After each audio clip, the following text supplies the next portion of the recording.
Mount, La- Mount Lady's pen broke in her hand. "Those lousy bastards," she growled out.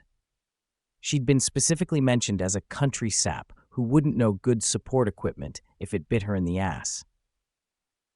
She'd had a long, hard talk with them about the gear that they had given her on the pretense that they couldn't get shoes to work at all with her quirk. Death Arms offered her a pat on the back. "Hey, they got what was coming to them, didn't they?" She scowled. "All that time learning how to work with barely protected feet when I could have had shoes on. All that wasted time. Indeed." Tsukauchi picked up the small black USB drive, one of the pieces of evidence. Mastermind somehow made recordings of important phone calls as well as gained security camera footage from both the bank and Makoto. He looked over the current report in his hand.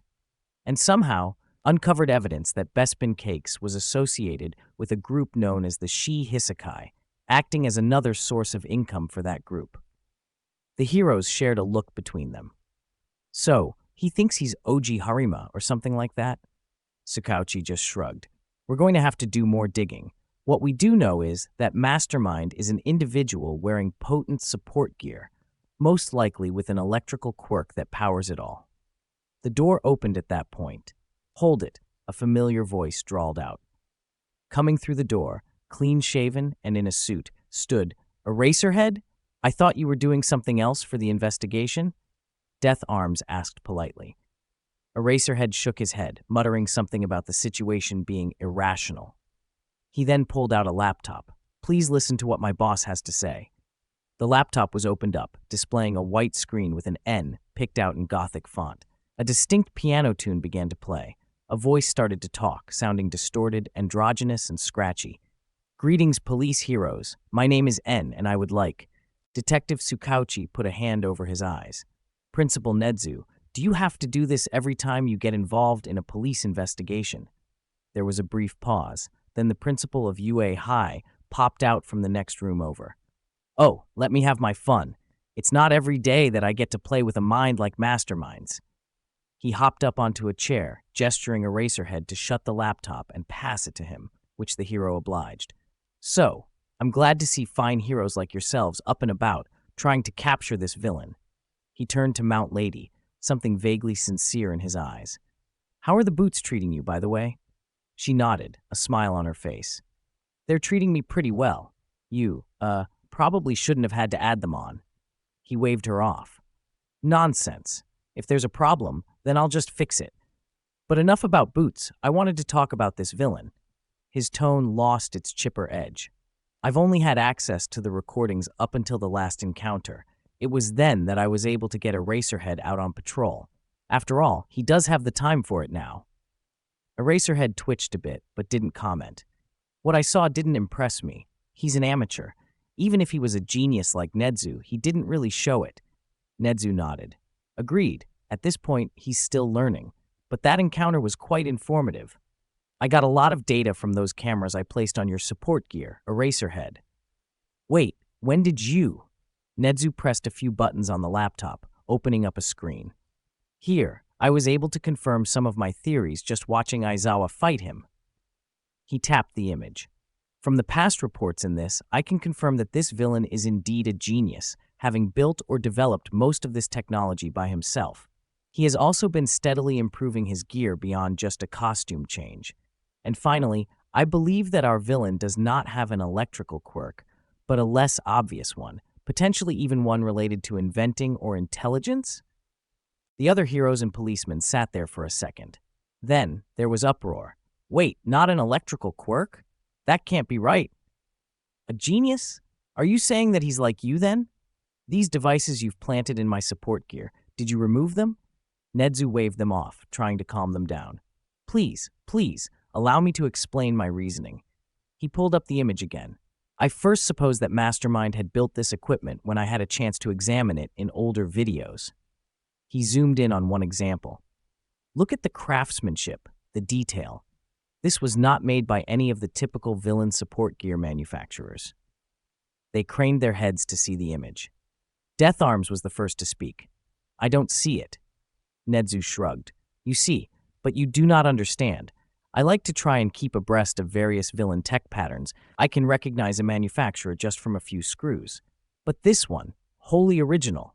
He must be making the gear himself. He tapped his head. The second supposition of genius is simply a rational one. After all, to plan a heist like this, complete with escape routes, infiltrate his targets, and develop this tech, why not thinking him some flavor of genius would be insulting? He grinned. Certainly he's not in my league. I've simply too much experience and know-how for that. But he is playing the same game. You mentioned improvements to his gear. Tsukauchi looked closer at the principal. Nedzu just nodded. There's differences here. Some bits of his armor have been streamlined, refined. He must have near completely reworked those boots of his. They're a smidgen thicker on the soles and build. Eraserhead nodded. I didn't have too much of a chance to examine his gear in detail. His eyes sharpened. Now, what was that about him not having an electrical quirk? Nedzu grinned. Ah, there's the rub of it. He pulled up the video taken from a camera labeled Goggles. Eraserhead was furiously checking the goggles to find the camera. Now then, we see the most important thing, here. Eraserhead and the heroes looked at the screen. I don't get it. He's been caught by that floating scarf thing. What's the holdup? Mount Lady asked. Nedzu's eyes shone. Exactly. He's caught here. But the important thing is, he isn't reaching for his quirk. Eraserhead blinked, mind running at 1,000,000 miles a minute and goggles dropping to the floor. Not using his quirk, he breathed, eyes narrowed. Kamui Woods looked closer. We thought he had an electrical quirk of some kind, so why wouldn't he use it here? Nedzu just grinned. Even if you know about erasure, wouldn't your first instinct be to try and use your quirk to break free? But he doesn't. He might have been out of juice, Mount Lady argued, still remembering the sting of electricity when she'd grabbed his car. Maybe he didn't have anything left in his battery. Ah, but he may well have tried, and that's the point. No attempt at all. After that, he's clearly trying to get away and only narrowly caught you with the cape trick of his. Nedzu leaned back in the chair. A couple of theories lend themselves to my imagination. The first is that he has an intelligence quirk, something that boosts brain power past the human limit. That might account for some of his stumbling with Eraserhead. The high-specs hero paced. The other theory is that he is a natural genius with a weak, inconsequential quirk, something that wouldn't help the situation. Something like the ability to slowly levitate objects into your hand, or creating a marble once a month. That, or a minor physical mutation like scales for skin or glowing eyes. He looked at the screen again. The third, I don't consider too likely. Eraserhead was the first to speak. And that is? Nedzu shrugged. It would be pretty impressive, but the third theory is that he fought like this because he's quirkless. As everybody in the room started at him, the principal shrugged. It makes sense. After all, you wouldn't reach for a quirk to use in a situation. If you didn't have a quirk to erase in the first place, Eraserhead finished. Already, his mind flashed back several years, back to a vigilante with a brutal right hook and a fearless grin on his scarred face. Such things weren't outside the realm of possibility. Nedzu grinned. Well, as I said, it's just a theory. That one is the least likely outcome. He started to cackle, paws steepled in front of him, as he stared at a frozen image of the villain, tied up and helpless.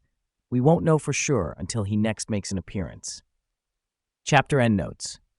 Here we are, the villains, gearing up for the next heist, the heroes preparing to deal with them.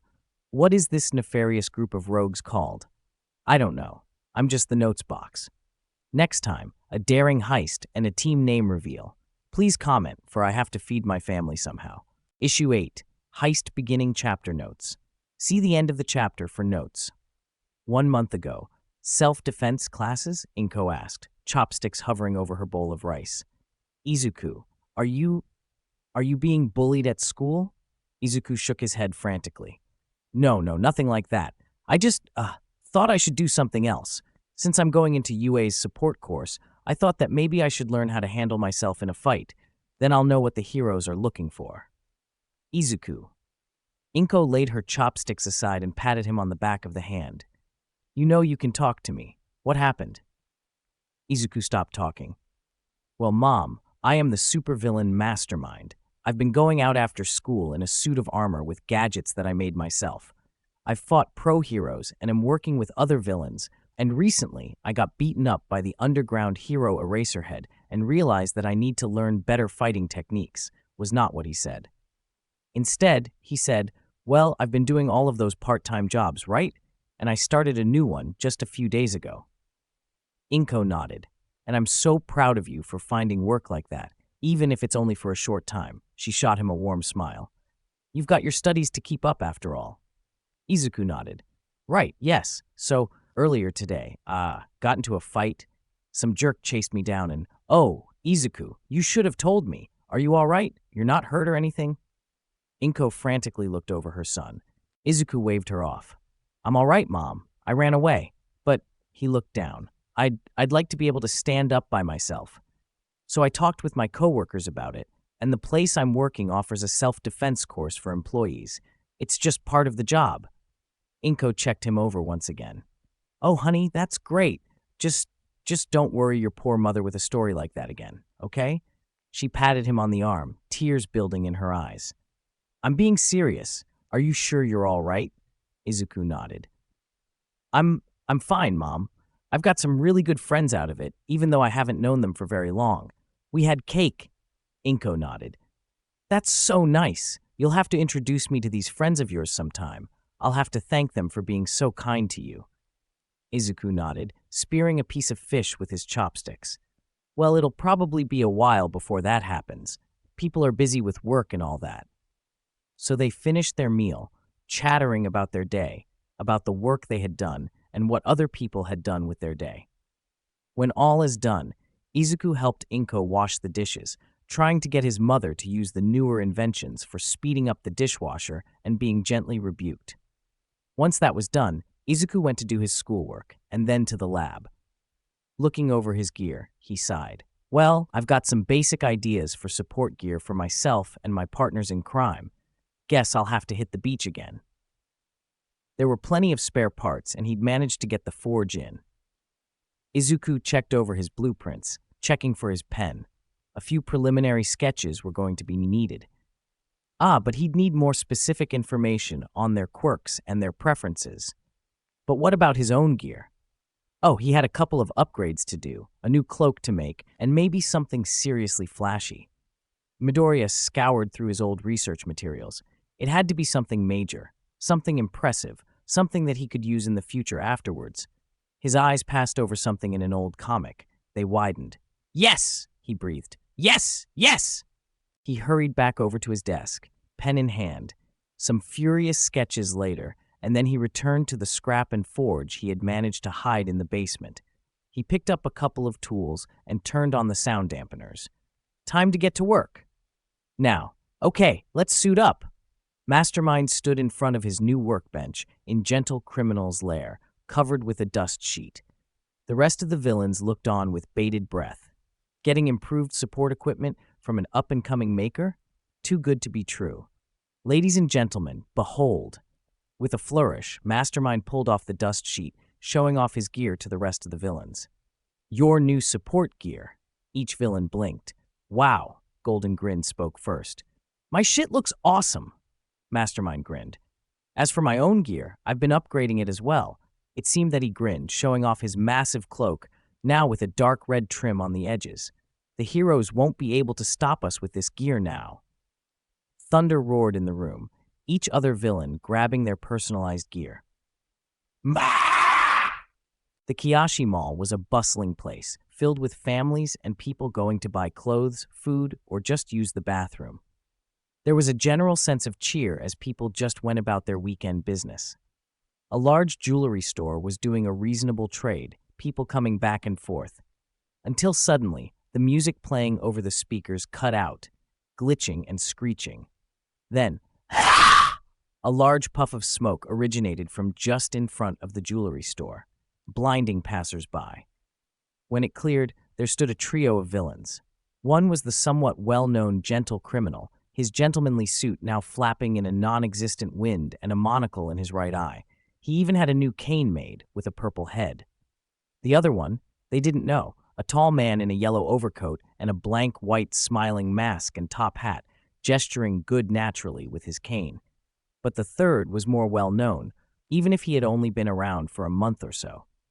His gauntlets and boots now painted a deep red, a new cloak that seemed to ripple and fold around him, and a large M emblazoned on his belt buckle. The shorter villain strode confidently towards the doors of the jewelry store with his compatriots. "Everybody run! It's a villain attack! Call the heroes!" Mastermind raised a fist in the air, and the villains pushed through the door into the jewelry store.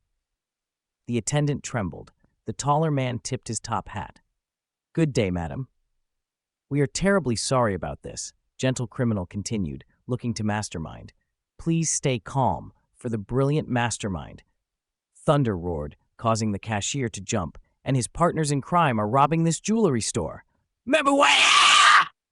Mastermind finished, holding out a couple of large briefcases. "Sorry for the inconvenience, but we have to get something for our mother's birthdays. You don't mind, do you?" That said, he handed a briefcase to each villain, and they went to work. The store attendant looked at them somewhat calmly as they proceeded to open storefront boxes, quickly and methodically emptying the storefront. Her hand went down to discreetly press the panic button and silent alarm. "You won't get away with this," she stammered, trying to back further away. The tall man in the top hat shrugged as he shoved another armload of jewelry into the sack he carried. "I'm afraid that we already are, my dear. I must ask that you stay out of our way for the time being." The store attendant trembled, but stayed resolute. The silent alarm had been pressed, so the heroes would be here any minute. "All right, so we are aiming to hit the Ami Diamond Jewelry Store," Mastermind paced with the others. "My investigations, along with Gentle Criminals, have confirmed that they have been stealing most of their jewelry using a nearby funeral parlor, replacing the gems and making newer designs with these stones." He pointed to a small camera. "The video footage is right there." He then turned around. "We absolutely want to avoid having too much hero presence before we're ready." He turned to the shortest member of the crew, La Brava. "If the police get called too early, then there's a much higher chance we'll have to fight All Might or a really dedicated pro-hero. So to delay things as long as possible, I'm going to need you to hack their security systems." La Brava nodded. "You can count on me, Mastermind." Mastermind nodded. "I've added some tech, particularly with your gloves and a mask, to make the fullest use of the new computer I built." Outside in an alleyway, La Brava nodded as she looked over her laptop. Her villain gear had been seriously upgraded, the gloves now sporting glowing pink lines leading to the fingers. The mask she wore was heart-shaped and made of clear purple plastic, displays in the corner showing a minimap of the mall. The biggest piece of support equipment she had was a large metallic backpack, painted to similarly. "Systems are down." Mastermind muttered a quiet thanks to La Brava before striding forwards, Gentle Criminal turning to the store attendant. "Ah, terribly sorry, but we're going to need to head into the back." Gentle Criminal took a deep bow. "If you'll excuse us." Panicking, the store attendant slammed the button to get the shutters to drop. The metallic shutters for the front of the store failed to close and trapped the villain inside. She stared at the button with an expression of horror. Mastermind bellowed out laughter. "Midoriya! Your security systems have already fallen to my partners and I." He strode through, shoving the door open with Mr. Compress in tow. The sales assistant tried to stop them, but was stopped by Mr. Compress's cane gently holding her back. The top hat-wearing villain shook his head. "I wouldn't advise it, young lady." The poor lady could only sink to the ground, trembling. In the next room, the villains took in the safe. "Complicated-looking lock," Mastermind murmured. Mr. Compress shrugged. "We'll have all the time in the world to crack it back at the hideout if I just shrink it." Mastermind nodded slowly. "True." He pulled out his pocket watch and clicked the top button 3 times. "This way just looks cooler, though." Mr. Compress looked directly at his partner in crime before slowly pulling out his custom-made pocket watch. "It certainly will make a more impressive spectacle, won't it?" "Gentle San, Mr. Compress, I've got some specific support gear you may like." Gentle and Mr. Compress both craned to look at the items on the table. One silver for Gentle and the other golden for Mr. Compress, they looked like ordinary pocket watches, a fact that Mr. Compress relayed to Mastermind. Mastermind simply nodded. Certainly, they look like ordinary pocket watches. But here he tapped the top of the watch 3 times quickly, causing the middle to open into a red light. This is where the similarities end. They have a variety of useful functions, but the first one is that I built in a powerful laser cutter into them. Mr. Compress and Mastermind pointed the red lights and then pressed the button again. Thin beams of red light shot out, cutting through the safe's hinges. Carefully, methodically, they cut a near-perfect circle in the safe, causing the door to fall to the ground with a thud. Mr. Compress closed the watch up, replacing it in his pocket. "Ingenious," he muttered, looking in the safe. Various uncut jewels and pieces of jewelry gazed up at them. Mastermind and Mr. Compress shared a look before Mr. Compress used his quirk on the larger items, the small marbles falling into his palms and down his sleeves with a nearly inaudible click. Mastermind placed a small USB in the stricken safe, along with a small calling card. Standing up, Mr. Compress and Gentle Criminal carefully replaced the door. Nodding, Mastermind tapped his earpiece. "And we are leaving. Any hero chatter yet?" "Seems somebody's finally reported it," La Brava replied. "Heroes incoming." Gentle and Mr. Compress nodded. "We'd better make our exit then," Gentle Criminal muttered. Mastermind nodded, quickly leaving the store with Gentle Criminal. Mr. Compress left as well, though not before dropping a bouquet of flowers that seemed to come out of nowhere. "Even if we shut off the security systems, people are going to have seen us. They'll make manual calls to the various agencies. We'll have to leave as quickly as possible to avoid any fights." Golden Grin groaned. "Aw, man. I mean, sure, I know we don't want to get into fights, but I like a good scrap." Gentle Criminal and Mr. Compress shook their heads. "Not really our style, getting into fights," Gentle Criminal said. Inkblot just grinned. "Sure it isn't. That's why we're here. We're the muscle." To demonstrate, she flexed her arm. Briefly, her arm didn't resemble a noodle anymore, looking like a regular if extremely fit woman's arm flexing. Then she flexed slightly harder, returning it to its noodle consistency with a bicep bulge the size of a small watermelon. Mastermind nodded. True, but hopefully we won't have to fight at all." The 3 of them raced down to the main foyer, only to hear a crash and the sound of sirens. Mastermind bit off a curse as they saw a couple of pro heroes gearing up to come in. "Sounds pretty bad," Mr. Compress remarked. Mastermind nodded. "Seems that way." The first couple of heroes were already on the scene, civilians running out of the way, Midoriya. He jerked his head at Mr. Compress. "Now." Mr. Compress nodded, raising his cane.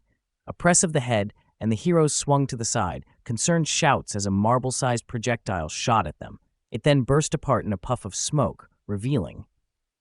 Inkblot grinned from where she was next to the lead pro, a large man in a green spandex bodysuit. "Heya!" Before the pro could react, she spun around, swinging her giant mallet into his midsection. Her momentum continued into the wall of the store, smashing the hero so hard a small crater formed where he had hit. The cartoon villain turned back around, hammer resting on her shoulders. Her villain support gear had seen some changes, but the most obvious change was the plain white mask with black bead eyes. On her head, a pair of large rabbit ears waved, seeming to pick up sound. Resting on her hip were several closed cylinders with different colored caps. If things should come to it, then I need Inkblot to be ready for action as a projectile. Inkblot nodded. "I can do that. Wait, what?" She crossed her arms, a confused expression on her face. "Why am I not out there with you guys? You know, being the muscle?" Mastermind shook his head. "I don't want to give away too much if I don't have to. The less that people can guess about how we've done it, the better." He turned back to the rest of the gang. "If we want to take on a target like this, then we need to move in quick and get out as soon as possible." He then went over to the rest of the bench. "So these cylinders have various colors of ink. They're pretty tough. I've also made this mask with similar features to my own, such as an early warning system linked up to the ears of the costume. The mask itself also has an emergency supply of ink that can be accessed by biting into this bit here." Mastermind pointed out a small tube on the inside of the mask near the mouth. Inkblot just nodded. "Okay, all good. One question, though." She picked up the mask, which curved around the head and had a pair of large ears sticking out. Why does my costume have bunny ears? Mastermind tapped the ears. Well, first of all, they're designed to amplify faraway sounds and quieten loud ones. Secondly, they're part of your disguise. Inkblot blinked. Disguise? In case you haven't seen me, I'm pretty distinctive. She waved a hand over her body to emphasize. Mastermind nodded. I know that, which is why we're using this mask. He picked up the white circle. Using the American design known as the Spider-Man mask, we can map your expressions with this mask. Since it'll look really convincing, it'll tell people that you're just a cartoon bunny rather than a cat. Inkblot raised an eyebrow. That can't possibly work. Inkblot's rabbit ear twitched, and she swiftly blocked a punch from a rather bulky-looking hero. At least the early warning system works, she grumbled before ducking under the hero's attack. Her mallet came swinging overhead, sending him into the ground. He lay there groaning, tweeting birds spinning around his head. Mr. Compress was looking at a couple of other heroes coming in from a different direction. Halt, villain! Mr. Compress shrugged. That is something we simply cannot do. As the heroes approached, the villain suddenly whipped his other arm up, pointing at them. Smoke billowed out from his sleeves, shooting towards the heroes. The heroes tried to stop their advance, but it was a bit too late. In the smoke, something shot forward, catching the heroes and binding their arms to their sides. Mr. Compress checked over the support gear he'd been handed. It was a pair of long sleeves connected to a pair of gloves, the area above the knuckles slightly raised. It led to a small storage unit that strapped to the side of a belt. And this is? Mastermind grinned. This is support gear designed to work with your quirk. He indicated the gloves, turning over the palm to reveal a compartment on each. Slot your compressed objects into here, and then they'll lead to the main chambers. He opened up the small square container to show that it had been split into different compartments. I'll get more space for it later, but I have several support devices that should work well with your quirk. He pointed each item out. Nets and bolasses made up the majority of said items, along with devices labeled oil slick and superglue. Basically, load them up and fire them when appropriate. Make sure that each individual chamber is loaded. The firing mechanisms are on each fingertip. Tap the finger for what you want to come out. Mr. Compress whistled. This is some seriously impressive stuff, Mastermind. Mastermind rubbed the back of his head. It's nothing, really. Mr. Compress looked at the pair of pro heroes who had been tied up with the nets that had just been released by his quirk. Nothing indeed, he muttered, before returning to the escape plan. The rest of the crew were making their way downstairs to the main entrance, where a few heroes were gathering to try and intercept. Mastermind glanced at a hero who was coming at him with an apologetic stare. Sorry about this, he muttered, before he caught the pro with a full kick to the torso. Normally such a maneuver would wind somebody. It wouldn't send them flying backwards with a mighty toeing into a wall. Mastermind seemed to visibly wince. They'll be okay, he muttered, seeming to give the hero a quick check-over before going for an escape.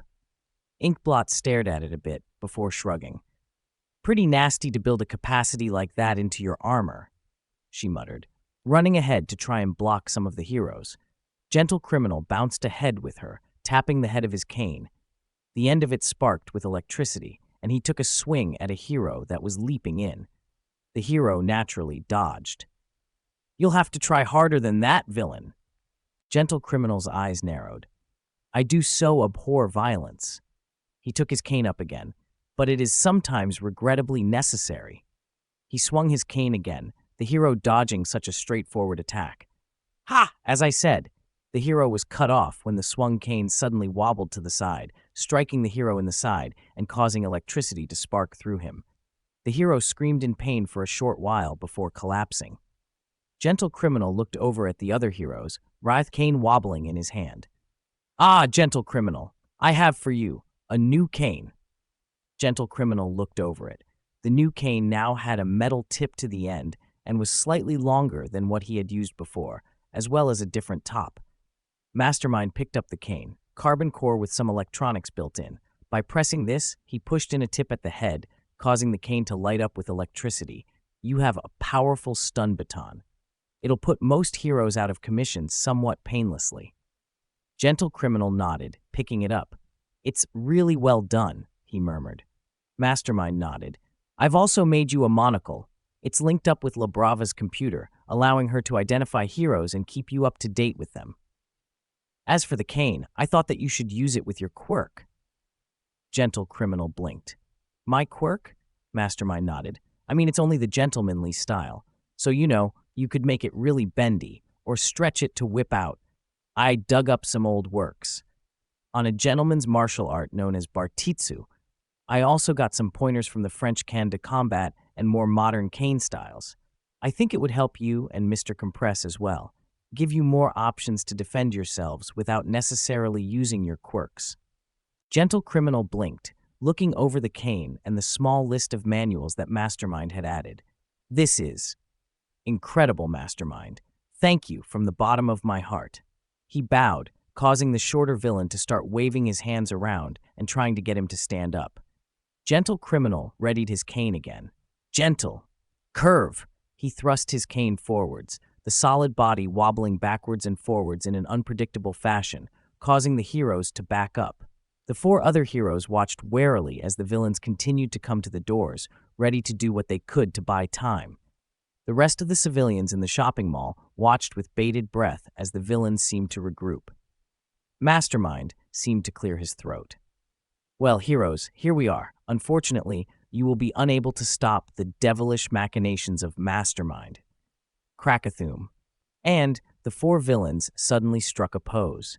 Gentle Criminal and Mr. Myth. Compress pulled out roses and smelled them dramatically. Inkblot swung her hammer down with a massive grin on her face, and Mastermind simply clutched a fist dramatically and laughed. The League of Supervillains. Another crack of thunder followed by an explosion of multicolored smoke emitted from behind the 4 villains to punctuate their statement. The heroes stared at the villains for a moment. Then, one of the heroes, a skinny man in a black leotard with a bandaged right arm, stepped forwards with a grin on his face. A League of Supervillains? Ha! I'll have to use my quirk to its fullest potential. Behold, the sealed right hand of the Forbidden One. Laughing, he started to unravel his bandages as the other heroes stared at him with odd looks on their face. Gentle Criminal's gentlemanly smile twitched. Is that really what's on your quirk registry? The hero leaped into the air, bandages trailing and starting to loosen. Behold, its awesome power! The bandages unraveled, revealing a monstrous shadowy limb. He then swung it down. Ultimate technique, unsealed arm crusher. Inkblot went to defend, but Mastermind held out a hand. As the hero came down, Mastermind watched with both arms outstretched to block. The arm came down, intent on dealing a powerful finishing blow. So, what kind of modifications have you made to your gear, Mastermind? Mastermind blinked. Oh, I made some modifications to my gear, mostly to my gauntlets. He showed off the newly painted red gauntlets, now thicker and with a circle design in the palm. Inkblot looked over it. Looks neat, so what do they do now? Mastermind smiled. They work on a similar principle to my spring boots. It's basically a pair of really powerful springs with a one-way gear to hold it until I release it. He held out a palm. Punch it. Inkblot raised an eyebrow. Okay. She took a swing at Mastermind's palm, not even shifting him. She raised an eyebrow. And now I'll demonstrate it. He placed his palm on her, then shoved forwards. Inkblot staggered back a bit, a slight toeing sound being released. Wow, that's pretty neat. Mastermind nodded. Yeah, I got the idea from looking at the Black Panther's vibranium suit, and also the impact dial from One Piece. I mean, obviously that's more manga than anything, but the idea was sound. He turned the gauntlets over. It's both a shield and a spear. It'll take a while before I could make something that can absorb kinetic energy, and it's really going to hurt with big impacts, but it works. The hero leaped into the air, bandages trailing and starting to loosen. Behold, its awesome power!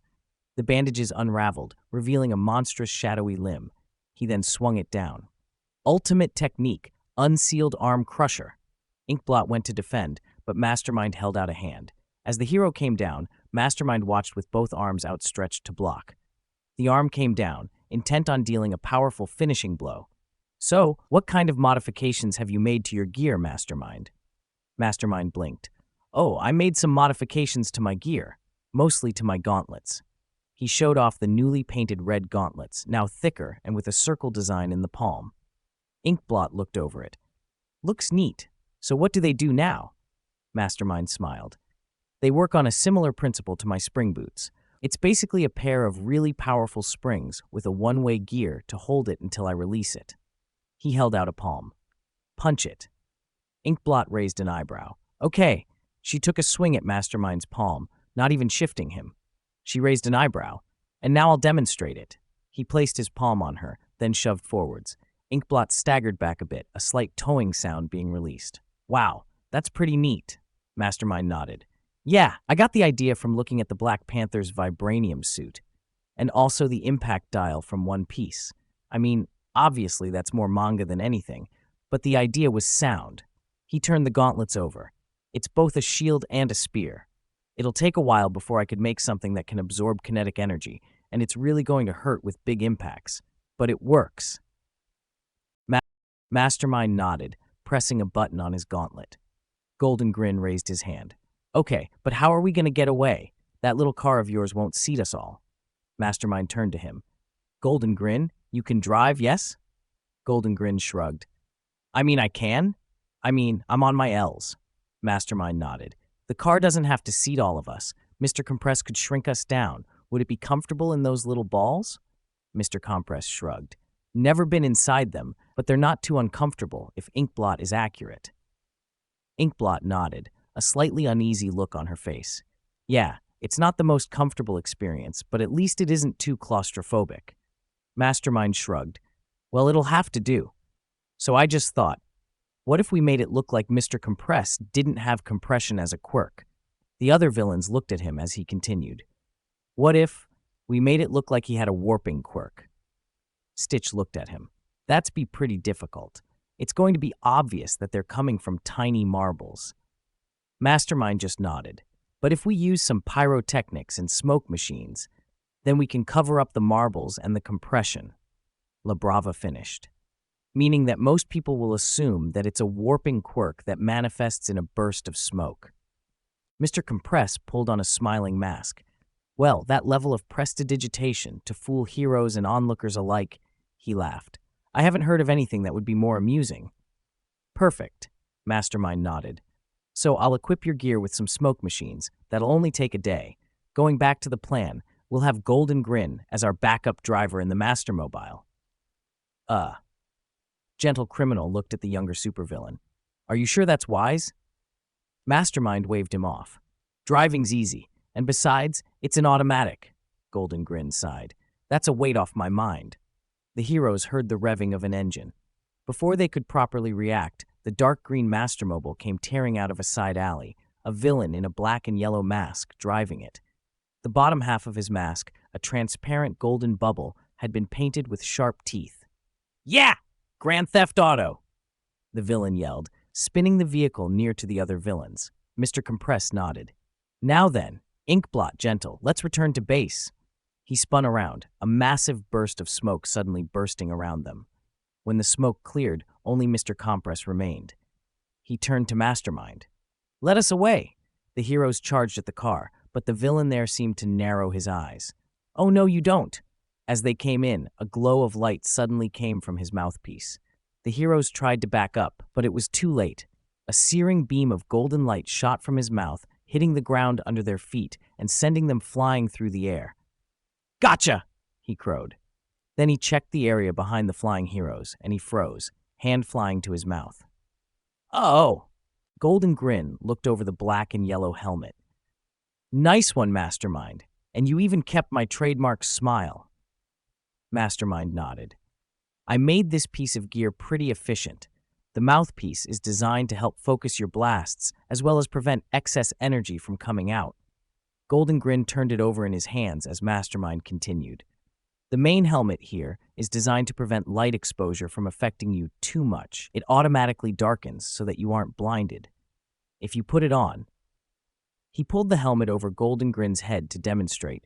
You'll see that I added a target sight so that you can line up your targets. I'd add more features, but that would require longer practice.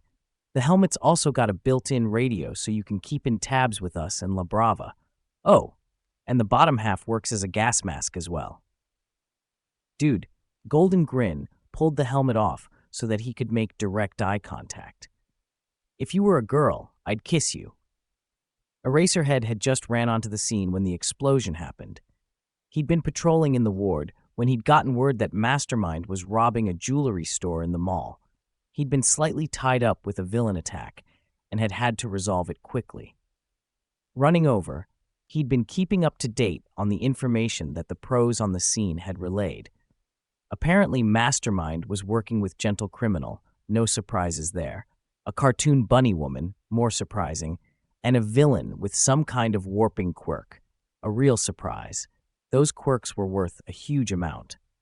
And then they declared that they were likely to continue to team up in the future, declaring themselves a league of supervillains. So he'd just arrived, and then there'd been a fourth member with a laser breath quirk or something that had sent the pro heroes flying.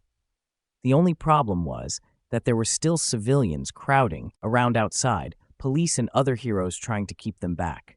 As they went through the air, they were going to crash down on other people. One of them, sent flying further back, was on a collision course with a teenager who stood there, frozen in shock, purple eyes wide. Eraserhead's capture tape lashed out to try and pull away the teenager or get the other hero to safety. The other heroes on the scene were trying to keep order, but then something surprising happened. Eraserhead had to blink at it. Never, in his career as a hero, had he seen a villain stop their escape and run back. Ignoring his comrades' protests, he'd leapt over to the teenager, catching him in a tackle and knocking him backwards, away from the falling pro. Now with his options changed, Eraserhead's capture weapons snaked out to latch onto the pro and pull him back to safety. His eyes narrowed. What the hell was the villain thinking? Mastermind didn't know what he'd been thinking. He'd been running to the Mastermobile, then Golden Grin had fired his beam, and he'd be a bit grumpy later since he knew that there weren't many options available to them at that point. He'd seen, as if the crowd had parted, somebody his own age about to be crushed beneath a hero, and he just moved like that again. Mastermind looked at the guy beneath him, picking himself up and hauling him to his feet. "Are you okay? Not injured?" The teenager stared at him, purple hair starting to droop in front of his face. "I'm fine," he stated, looking at Mastermind with a confused expression on his face. Mastermind nodded. "Well, now Mastermind. Krakathum. Must take his leave. Sorry for the inconvenience." "Wait." Mastermind didn't look over his shoulder as he ran. The other teen, who was taller than he was, that was unfair, grit his teeth, expression seeming conflicted, but ultimately deciding to call out as Mastermind had managed to make his way about halfway to his comrades. "Why the hell did a villain go and save me? Huh?" Mastermind rolled his eyes. "Did he have to explain this to everybody?" "Super villain. I am going to get into so much trouble." The purple-haired teenager felt his throne line connect, the villain suddenly stopping in place, rocking slightly. A grin spread across his face. "Mom alone is going to kill me, let alone the pros." But Shinso Hitoshi couldn't help grinning. Catching a villain with my villainous quirk? That's too rich to pass up. Chapter end notes. So now we know what the villains are calling themselves. That's an odd coincidence. And they have new support gear. Yay! But Mastermind got caught. How will he get out of this one? I need comments to support my fragile ego, so please comment. Issue 9, Heist Finish, Chapter Notes. See the end of the chapter for notes. Shinso took a moment to catch his breath. Okay, he had a supervillain under his control. Somehow. Really, he hadn't expected the villain to actually respond. It had been a desperate use of his quirk, hoping to God that the villain would take the bait. He could feel the twisting feeling of guilt in his stomach. After all, the villain had only talked to him after saving him from getting hurt, but he squashed it down. He wouldn't have been in danger in the first place if Mastermind hadn't tried to rob a store. And he thought he'd caught a glimpse of another hero, one more familiar, reaching out to try and catch the falling hero in the first place. So instead, he managed to get a command out. "Walk over to the heroes. With your hands up?" His heart was thundering in his ears, and he was aware that he was hyperventilating.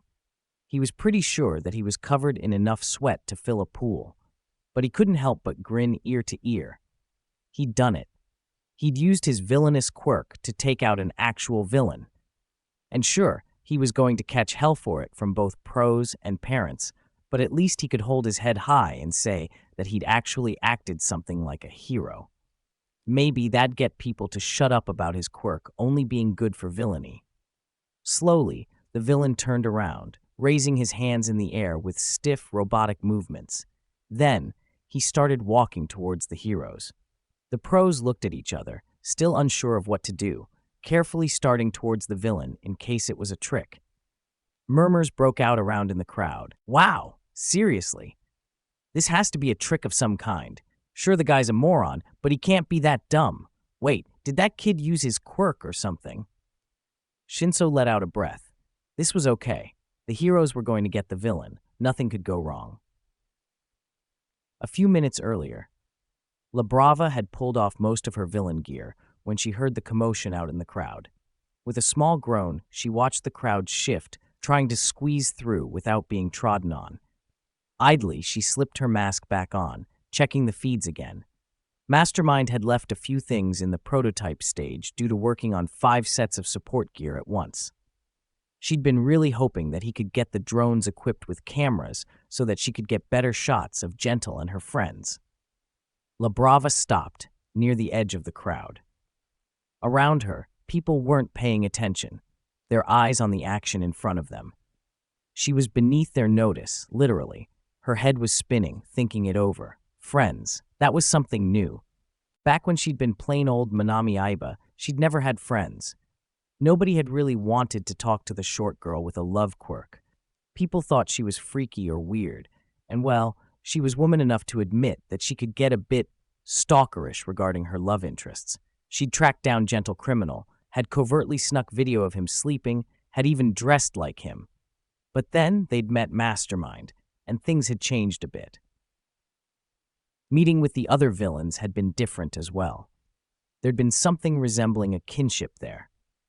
Mr. Compress' own classy attitude, Golden Grin's thorough knowledge of dating sims, Inkblot's antics, even Stitch's standoffish yet caring attitude, she remembered him thanking her for helping organize his laptop with a smile in his eyes. She'd never really thought that any of them could be her friends. She watched as Mastermind and the rest of them went out. Her heart leapt into her chest as she saw her partner in crime, her friend, suddenly dash off to save somebody in the crowd. While there were still heroes around, they hadn't made their escapes yet. If they stayed here, then it'd all be over. Intellectually, Manami had wanted to cut her losses there, meet up with Gentle, get into the car, and leave. And then, maybe they could see if Mastermind could pull off a miraculous escape.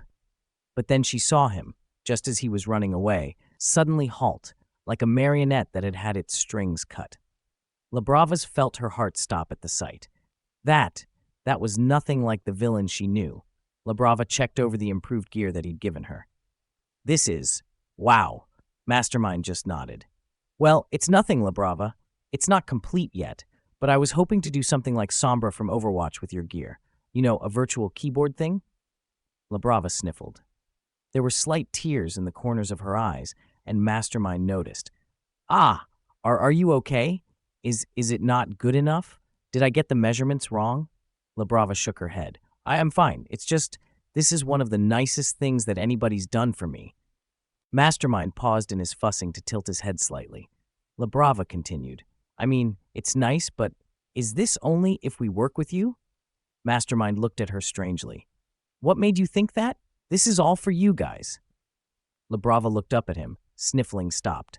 He just patted her on the shoulder. I mean, you guys are pretty cool for going along with my crazy ideas as partners. So all of this stuff, even if we only do one job, is yours. La Brava had stared up at him for a few seconds, then suddenly leaped forwards to give him a hug. Thank you so much. La Brava had never had somebody other than Gentle Criminal who she wanted to keep safe with everything she had. Seeing Mastermind, somebody so full of vigor and life, just stop like this was horrifying. In a panic, she looked all over the crowd, hoping that the other villains were going to do something. Mr. Pow. Compress was yelling out for Mastermind to get in the car, but he wasn't responding. Golden Grin had already leapt out of the car, trying to catch his attention. The police started to respond, forcing the other villain to back up and make space by threatening to use his mouth laser. A voice rang out over the confusion. "Walk over to the heroes. With your hands up." Labrava's head snapped over to where that voice, louder than the others, had come from. The guy there, really tall and skinny, purple hair and eyes, and with a huge grin on his face. Labrava's eyes narrowed. Eraserhead watched the villain suddenly turn and start walking over to the heroes, hands in the air. His eyes narrowed, turning around to where the teenager was. He must have been at the end of middle school. Tall, with purple hair that stuck up like a cotton brush, and with a shaky yet present grin on his face. A mental quirk? Those were pretty powerful, but they had problems with their use. But it was the kind of quirk that could resolve situations effortlessly. Looking over the kid, Eraserhead wasn't impressed with what he saw. The kid had practically no muscle tone in spite of his height. He probably thought he'd only needed to develop his quirk to get through anything. The most common problem UA had was kids who thought that a powerful quirk was everything. It did count for a lot in the test, but UA had failed students with quirks more powerful than the students who made it in. To get in, you needed a decently strong body as well as a brain. Eraserhead watched Mastermind, ready to intervene with the villain if needed. Technically, the kid had broken the law pretty badly, but it could be chalked up to an accidental quirk activation. "Leave Mastermind alone!" Eraserhead's attention snapped back to where the kid was. A short woman with long red hair and a miniature version of Gentle Criminal's outfit. Was this the camera woman? Had suddenly leapt at the teenager, knocking him to the ground. "Clear the area," he yelled, ready to get his capture tape wrapped around this newest villain. Forget Mastermind. A potential hostage situation took priority. The crowd, rather than act rationally and move in a single direction, instead started milling around, trying to get out of the way, but failing. With a sigh, Eraserhead leaped up and over the crowd, trying to get to a better vantage point. At this point, the teenager was fighting a woman who was only slightly taller than a toddler, and was losing. He was trying to hold her off with his outstretched arms, but a kick from her to his elbow was enough to disrupt his grip on her.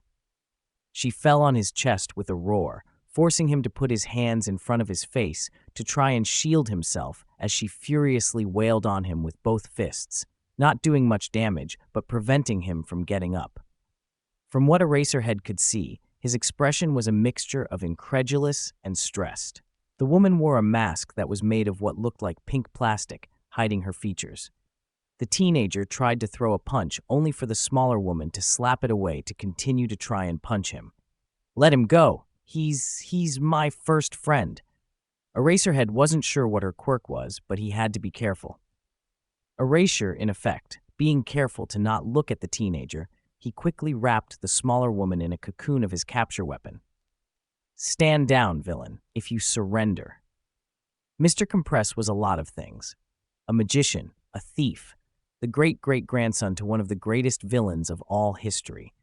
But watching his erstwhile partner in crime just staggering off like a zombie, the thing that mattered most of all was that he was fast. So when he saw Labrava pick a fight with the teenager that Mastermind had inexplicably saved and all eyes turned there, he took an opportunity.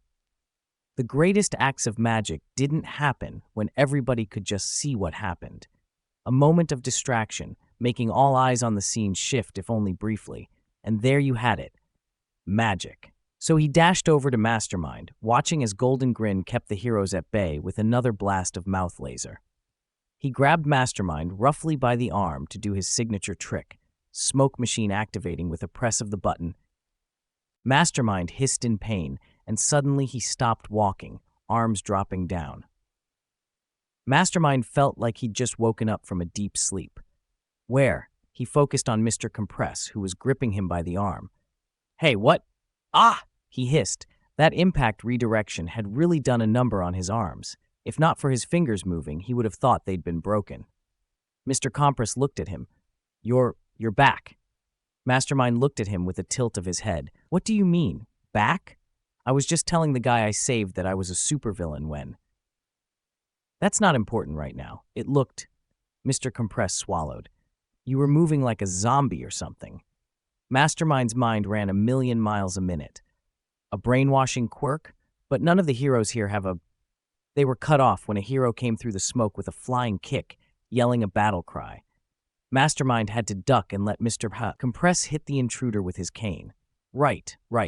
Think about this later. Escape now. As the smoke cleared, he turned around to the rest of the heroes and assembled police. Well, heroes, it seems that your trick to get us has been thwarted by Mastermind. Krakathum, he wanted to talk more, but then he heard Labrava's muffled voice in his ears. Mastermind's eyes narrowed. He scanned the crowd, watching. There! Labrava had been grabbed by Eraserhead. He knew he'd seen the strands of capture weapon over his head. He hadn't been thinking about it. The other teenager had been basically the only thing he'd thought about. Speaking of the teenager, is he all right? He asked Mr. Compress. The teenager looked like he'd been hit in the face with a fish. His eyes were wide, and his expression was dull. Like somebody had shown him irrevocable proof that the sky was actually green and 2 + 2 = 5. Still, there was a comrade in trouble, and Mastermind was not one to shirk a friend of his. He glanced over at Mr. Compress, turning on the private communicator in his mouthpiece. Let's go. Mr. Compress tilted his head. We're in severe danger. Nobody gets left behind, Mr. Compress. Not if Mastermind. Krakathum has anything to say about it. Eraserhead watched the villains in front of him. Whatever the other villain had done, it had worked. Mastermind had been snapped out of the brainwashing quirk, and now the pair of them were looking at the hero, obviously aiming to get their comrade free. The villains looked at each other with a brief exchange of words. Then, apparently on some unseen signal, they moved. The warping villain was the faster of the pair, Mastermind suddenly flying forwards with a mighty towing. The villain must have added mobility support gear to his boots after their last encounter. The warping villain reached out a hand. Apologies, Eraserhead. That's our comrade in your hands there. Eraserhead ducked under his arm, more strands of the capture weapon, ready to try and intercept them. Mastermind was coming up, hand encircled around something in his grasp. Eraserhead sent a kick into the torso of the warping villain, keeping his erasure up on him. Mastermind was a less difficult opponent. For all that the villain's movements had refined, he was still nowhere near the level of skill that would threaten him. Trying to keep a hostage like this was going to be difficult, but preventing Mastermind's warp villain escaping was more important. After all, without a warping villain like this, Mastermind's ability to escape would be severely limited. The warping villain had to suck in a breath as Mastermind swung his hand down, clicking something in his palm. Eraserhead bit off a curse when he saw a red beam of light shoot out, hitting the capture tape strand that had looped around the shorter villain. The tape glowed red, then smoldered, loosening around the shorter villain. A couple of things then happened rapidly. First, Mastermind raised his other hand, almost posing as he did so. Let's brighten up your day, Eraserhead! Mwah! A bright white, searing light emitted from the villain's hand, brighter than even his goggles' tinted glass could handle, forcing him to close his eyes. A sharp impact from a boot caught him in the chest, staggering him. He heard the distinctive whoosh of smoke that meant the warp villain was starting his quirk, instinctively throwing out his capture tape to try and catch one of the villains. But it was too late. As his vision returned and the last of the warp villain's smoke receded, he saw that Mastermind and the shorter villain had vanished from sight, the warping villain already out of range of his capture weapon. The other heroes were trying to respond, but the beam villain had been holding off the rest of them. The car sped away, springing over the barricades and speeding away, police cars in hot pursuit. Eraserhead shook the last of the light from his eyes. This marked the second time that Mastermind had escaped from him. The villain was starting to shape up to be a problem. A slight groan alerted him to where the teenager had been sitting, obviously trying to process what had happened to him. Eraserhead hesitated. He wanted to go out to continue the chase and capture these villains. That would be the logical, rational decision. But it was also the right decision for a hero to stay and help somebody in need. And the teenager who'd impulsively used his quirk certainly needed a hand. Shinso Hitoshi was currently having a bit of a crisis, ever since Eraserhead, and hadn't that been a surprise, had pulled that weird short villain off of him. He'd been about to try again when it had hit him. He'd been beaten up by a villain the size of a toddler. Hell, he'd been physically overpowered by a toddler-sized villain. He was almost twice as tall as her, and he'd still been overwhelmed. Hell, he hadn't been able to even try and use his quirk. She'd just put way too much pressure on him. Sure, Shinso knew that he wasn't exactly the strongest guy around. He liked reading. It was one of the few things that people didn't get on his case about. So he'd spent a lot of time in the library and not a lot of time in the yard or gym. However, he knew that he had to be good at running to crime scenes if he wanted to be a hero. So a couple of months ago, he'd started jogging around the area where he grew up. He didn't exactly have access to weights and stuff to lift, but he'd thought that he'd built up a decent amount of muscle. Yeah, he really hadn't. Eraserhead went over to him. "Are you all right?" It was quiet, but gruff. He didn't seem all that used to saying stuff like that. Shinso nodded, a bit shakily. "I'm fine." Eraserhead pulled his goggles off, giving him a skeptical look. "Really?" Shinso looked away. "Well, I guess I'm embarrassed." He stared down at his arms. I mean, I couldn't get her off of me. She just, and I," he trailed off, staring at the ground. "You used your quirk on Mastermind. It wasn't a question, just a statement." Shinso swallowed the lump in his throat. Yeah." Eraserhead started reeling his scarf back in. "Did you mean to use it, or was it an accident?" At Shinso's stare, Eraserhead sighed. "Look, quirk law isn't completely draconian, especially since you're a minor. If it was an accident, your quirk activating without your conscious choice, if this was your first offense, you'd receive a warning, especially since you're a minor. Maybe some community service if it was damaging." He looked Shinso dead in the eye. "Intentional quirk usage in this situation, you would be lucky to get away with a permanent black mark on your record. It wasn't a case of clear self-defense, and there were pros on the scene who were ready to deal with the villain. If somebody had gotten injured, you would have been legally responsible for damages if you weren't a minor." Shinso swallowed. He knew that quirk laws were restrictive, but being held accountable like that made sense. Thinking about the statement at Eraserhead's serious face, Shinso weighed it up.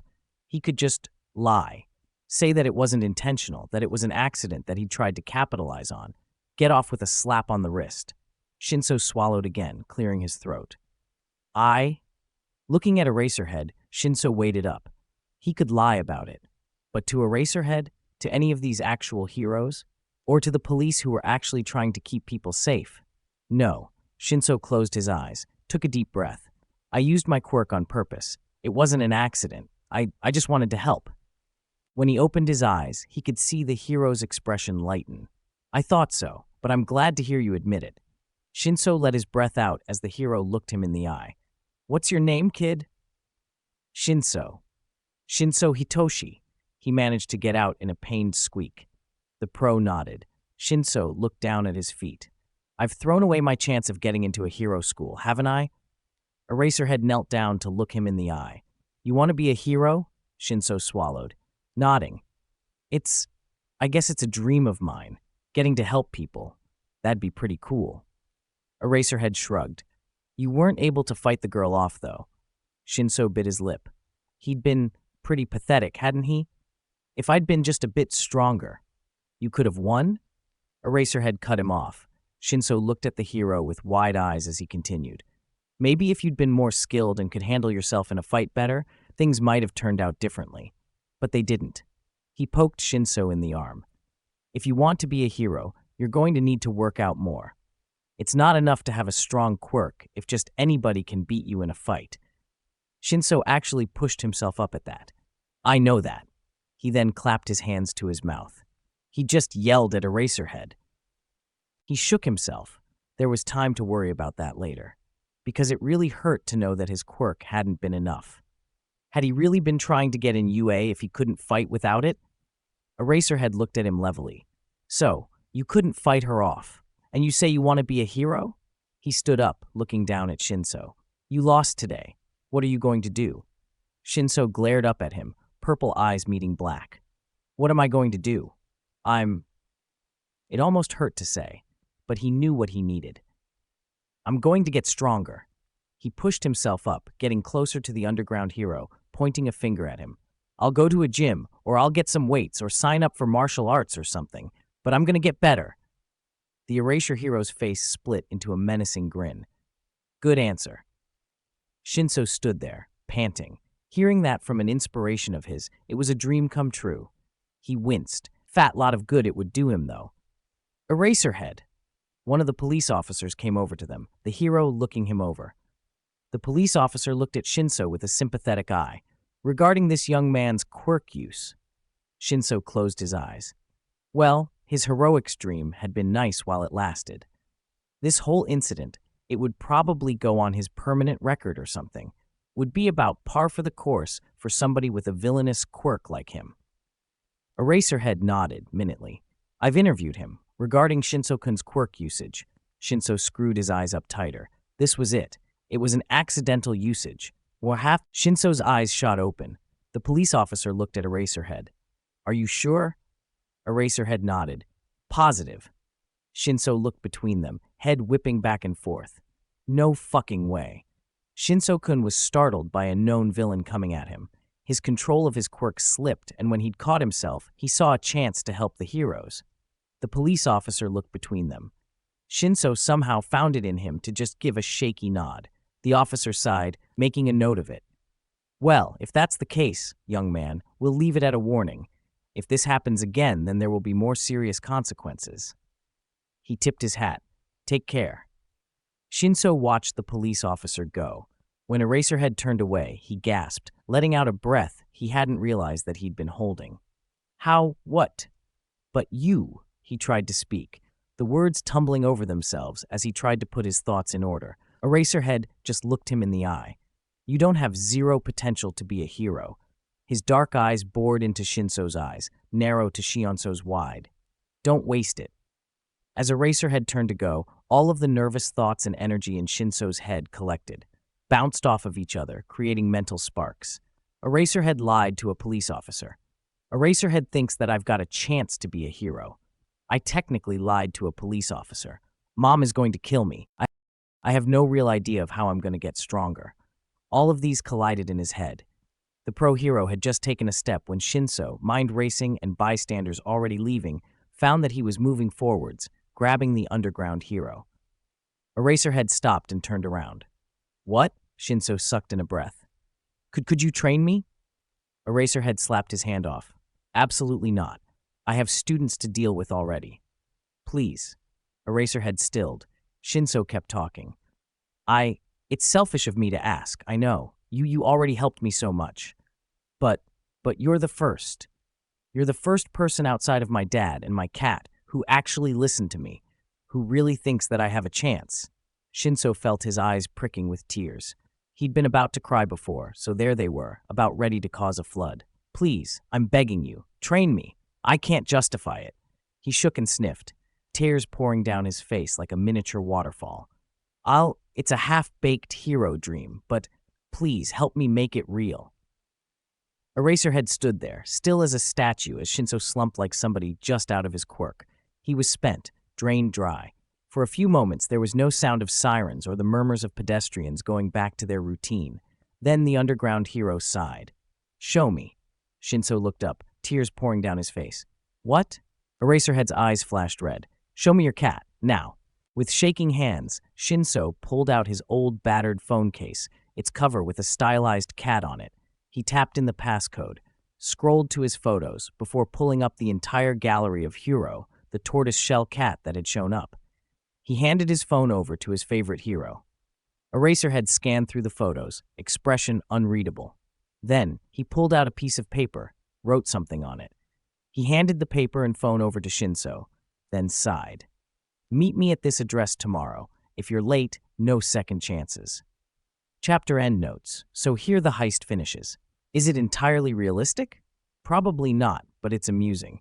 Shinso at Cannon Start is a wimpy noodle whose combat strategy is the old use quirk and no backup plan. Next time, we deal with the aftermath of the heist for both villains and heroes.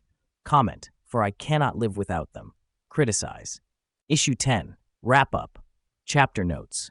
See the end of the chapter for notes. Mr. Compress and Golden Grin checked behind them again.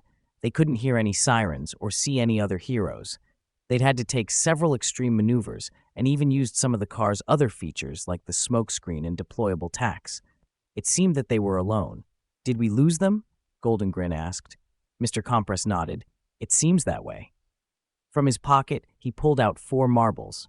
With a dramatic flourish, they returned to their default state.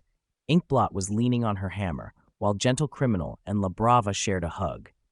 Mastermind himself looked out of sorts, obviously wincing a bit. Golden Grin turned to Mastermind. Okay, now that we're out of danger, I have to ask, what the hell was that? Mastermind stuttered. Well. Golden Grin stepped closer. I mean, seriously, I know that I messed up knocking the heroes at the crowd, but why'd you go and save that kid?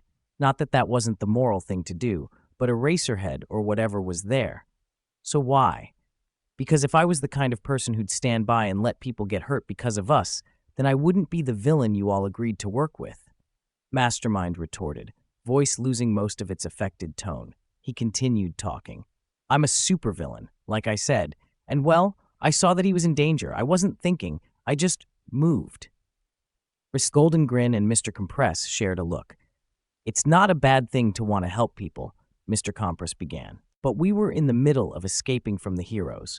As a result of trying to save that teenager, Mastermind nodded. I know.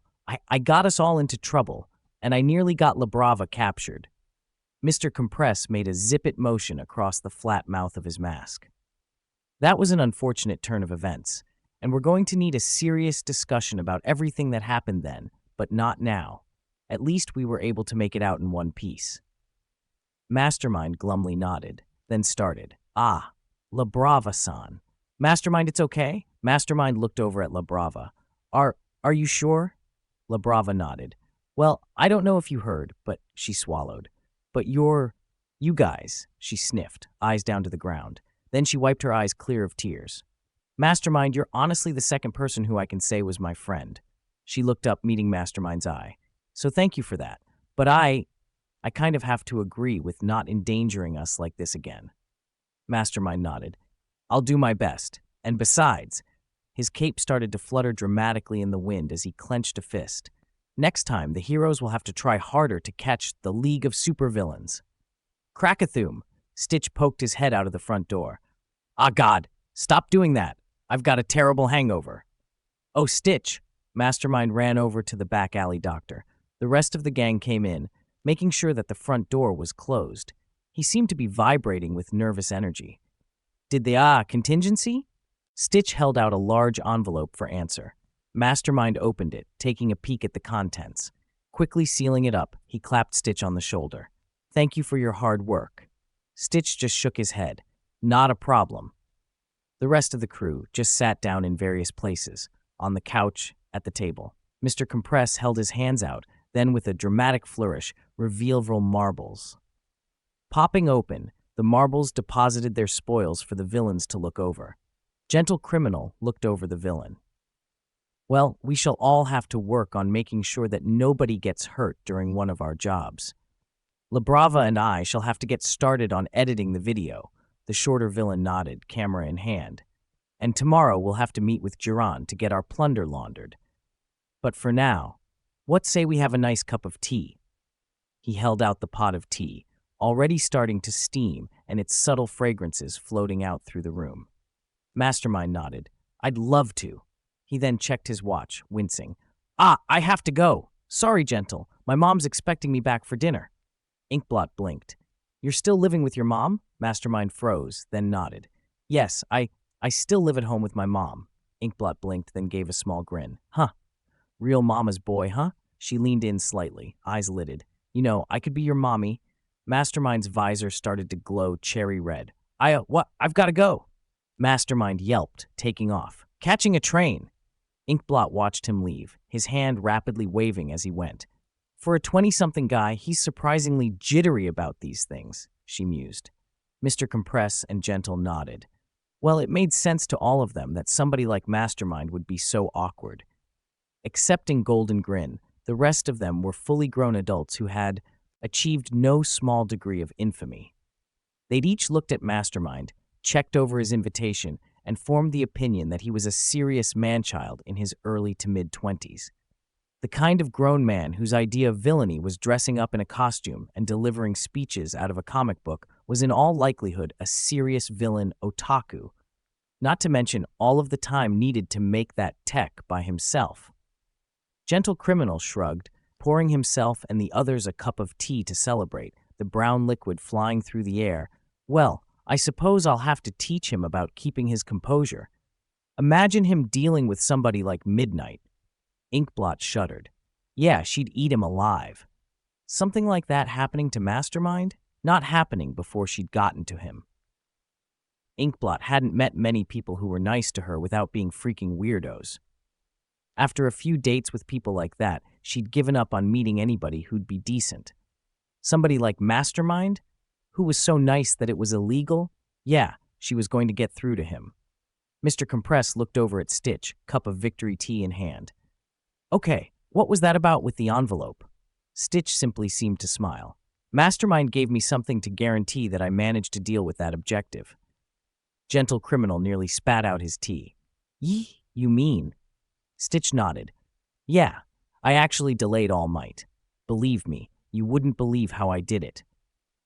The other villains nodded, slightly shakily. While there was no way to know for sure whether he could have come in, nobody in the room wanted to risk it. After a few seconds, Mr. Compress clapped him on the back. Well, you've certainly earned your share of the loot. Stitch nodded. I know. He accepted the cup of tea. A hand reached into his pocket and pulled out a small flask, pouring the contents in. When he saw the other villains looking at him askance, he shrugged. What? Later we did, in fact, talk about everything that had gone right and wrong with the heist, mostly on my end. We'd kept our copies of the videos we'd taken, and we edited it together for the new League of Supervillains ViewTube channel. Then we made our plans to get rid of the evidence. After we'd hit the jewelry store, most of what we planned over the next few days was, essentially, to resell the jewels. If you have the right contacts, then you can find fences who will take the jewels and return money. That, and unscrupulous jewelers who took the gems, no questions asked. I didn't exactly like working with jewelers like that, but we would make a huge amount of money, even when it was split 7 ways. I kept a few diamonds, as necessary, in case I needed to rebuild the freeze ray. That had been a nightmare to build the first time around, a whole bunch of work theorizing and analyzing ice quirks that various heroes possessed. Frozen and Cooldown in particular, since their quirks manifested in a similar freezing cold light, I had to check their energy signatures to make sure they were replicable. Then, I had to figure out how to incorporate that kind of freezing energy. I'd done it, but mostly because of a lucky find on the beach in the form of some lost diamond rings. It had taken me about 3 years before I'd been able to take my idea for a freeze ray from merely a dream to reality. Initially, the freeze ray had been massive. It had been basically a fridge-sized beam gun.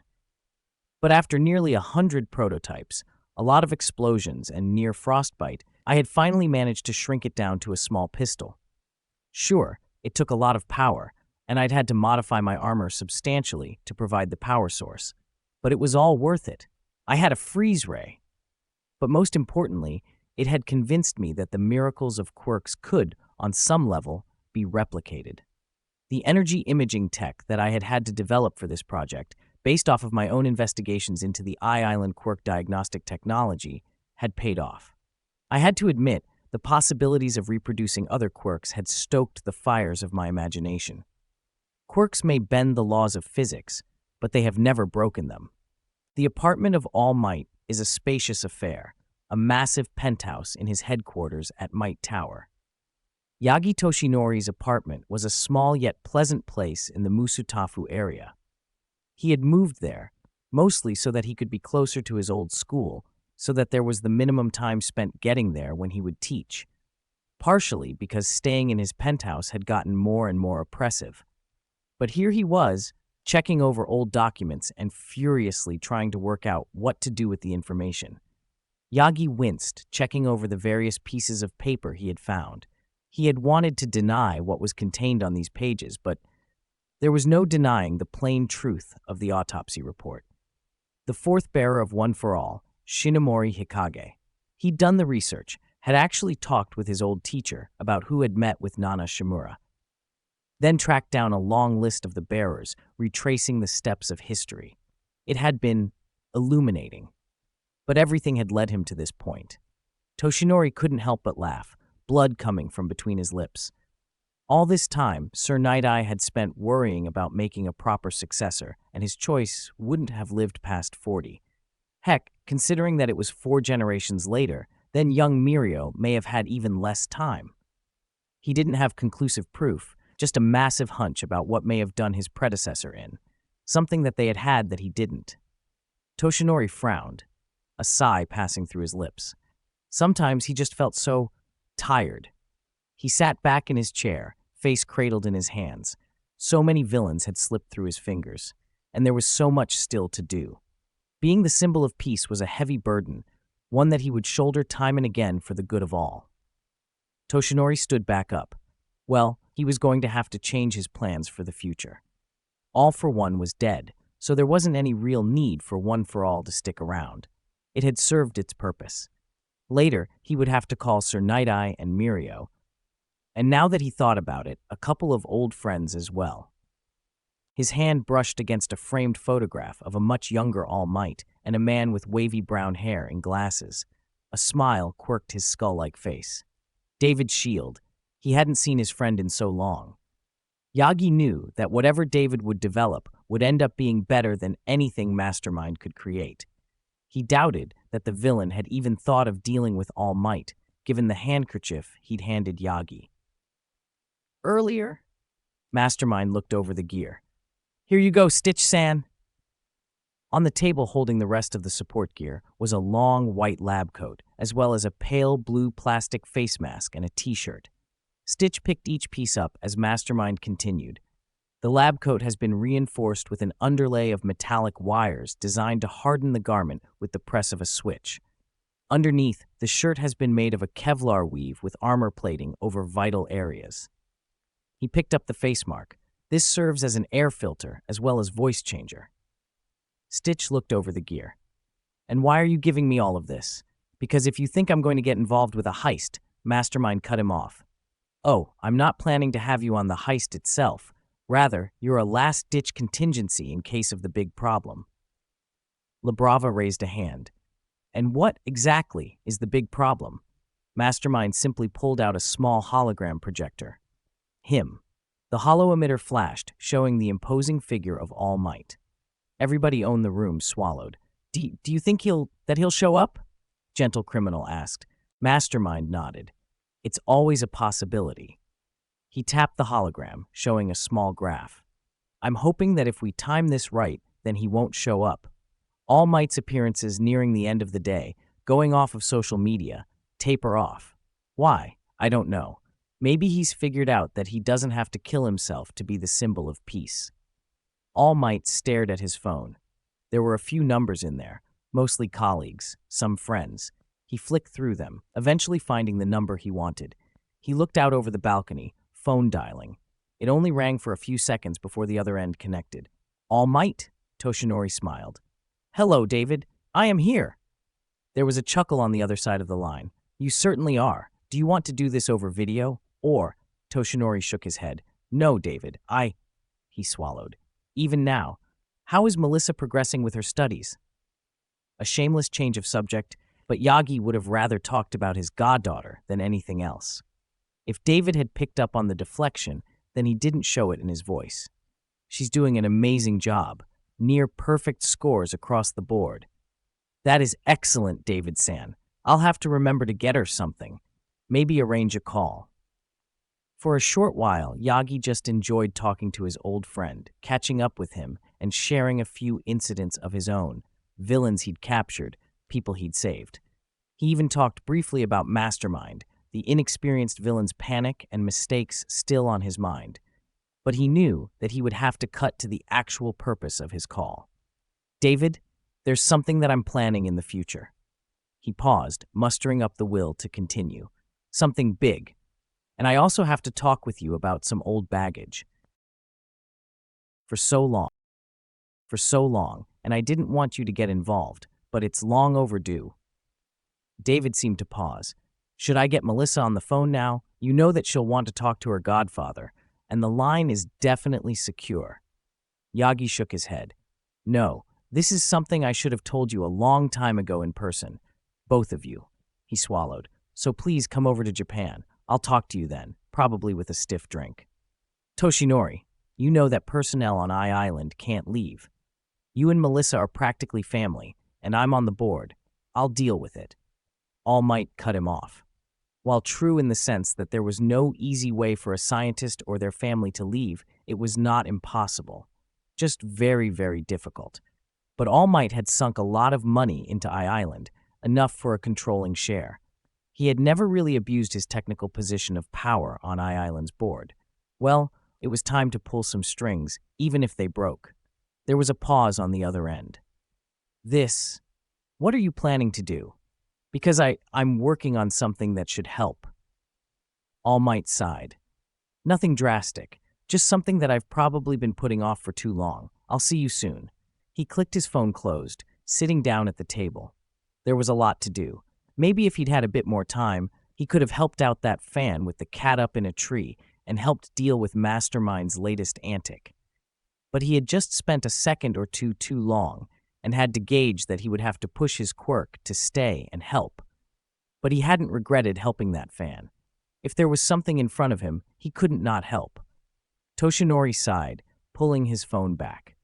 One call to the board of directors at Island, one that he knew would be long, boring and fraught with bureaucracy. Then, he'd have to call Sir Night-Eye before the heist.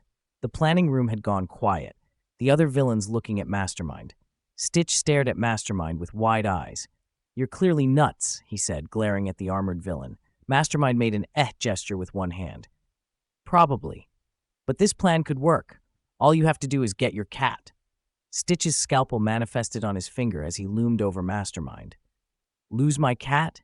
Mastermind furiously shook his head. No, I was saying that you should get your cat to climb a tree and hope that All Might or some other hero helps get it down. And if he doesn't show, then you could get your cat down yourself. Stitch relaxed slightly as Mastermind continued. Listen, if All Might hears somebody in trouble, then he'll take the time to help them first. I'm basing this off of the Sky Egg incident. Stitch's eyes widened. That whole situation had been a pretty bad one. It had been all over the news. You mean the time where other incidents delayed him from immediately coming into the situation? Mastermind nodded. I mean, I love All Might as much as anybody, but if there's a problem in front of him, he will jump in 100%. Stitch crossed his arms. That sounds extremely unlikely. What, All Might's just going to show up to help me with a lost cat? Mastermind stood there for a moment, then nodded. I completely agree. All Might's just one man, even if he is the symbol of peace. Him coming across you is so unlikely, I'm not going to bother thinking about the odds. He looked at each of them in turn. And no plan is ever going to be 100% reliable. Truly, when thinking about All Might, he's amazing, a true superhero. He chuckled, short and slightly bitter. I'm nowhere near his level. This plan that I have, it's really a beta of a plan. It's not the best, but it has the least risk to you or to us. He looked at Stitch, the other villains watching, Stitch himself just leaning back in his chair. So I have to ask for a leap of faith with this. If it doesn't work, nothing happens. You get your cat down. But if All Might shows up, then you could delay him for a second, maybe two, and that might be all the time we need, and the next plan shall be better. He extended a hand. Stitch looked the shorter villain in the eye for a second or two. Slowly, Stitch reached out to shake Mastermind's hand. All Might had thought that dealing with Island's security would be the hardest thing he would do. But a few mentions of potentially taking away his name or visitations caused the other directors to fall over themselves to get him to stay. David and Melissa Shield would be traveling from Island to Musutafu in only 2 weeks. Then he'd called Sir Night-Eye. He'd tried to explain as much as he felt he had the strength to, but then the man had blown up at him. Taking the receiver away from his ear, Yagi winced. It's not anybody's fault. Not anybody's fault. Sir Night Eye's voice lashed out like a whip. Of course it's nobody's fault that the protege that I chose for you is suddenly not good enough. Yagi winced. It's not like that. Not like what? You suddenly call me, tell me that you can't give Mirio one for all, and that you can't explain it. How exactly is it not like how it is? All Might tightened his grip on the phone. This is not something that I can just talk about over the phone. It's complicated. It's not that I think Mirio has no potential. He frowned. He would be incredible with it, but I simply cannot hand it to him. The thought of young Mirio, lowered into a grave at the young age of 40, or even lower, one for all could have taken him earlier at its current power, was too horrible to bear. So he steeled himself. In a few weeks, I'll be meeting with my old friend from America to talk about why I'm doing this. I wanted you to come there so that I can explain it all in person. There was a pause. David Shield? He's coming here? Toshinori smiled. Yes, he is one of my oldest and dearest friends. I pulled some strings for him. He looked out over the skyline, memories passing through his eyes. Why, I'd say that he was my first sidekick. We certainly got into a lot of trouble together. I thought I was your first sidekick, Toshinori laughed. Ah, you were my first hero sidekick in Japan, that's certain. David and I were roommates at college together. Why, we practically did everything together. I see. Sir Night Eye seemed to pause. That would certainly explain why you're so close to him. He's lucky to have met you during your time in the States. Toshinori just nodded. And I was lucky to meet him. He took me all over the place, even made me the godfather to his daughter. An idea hit him.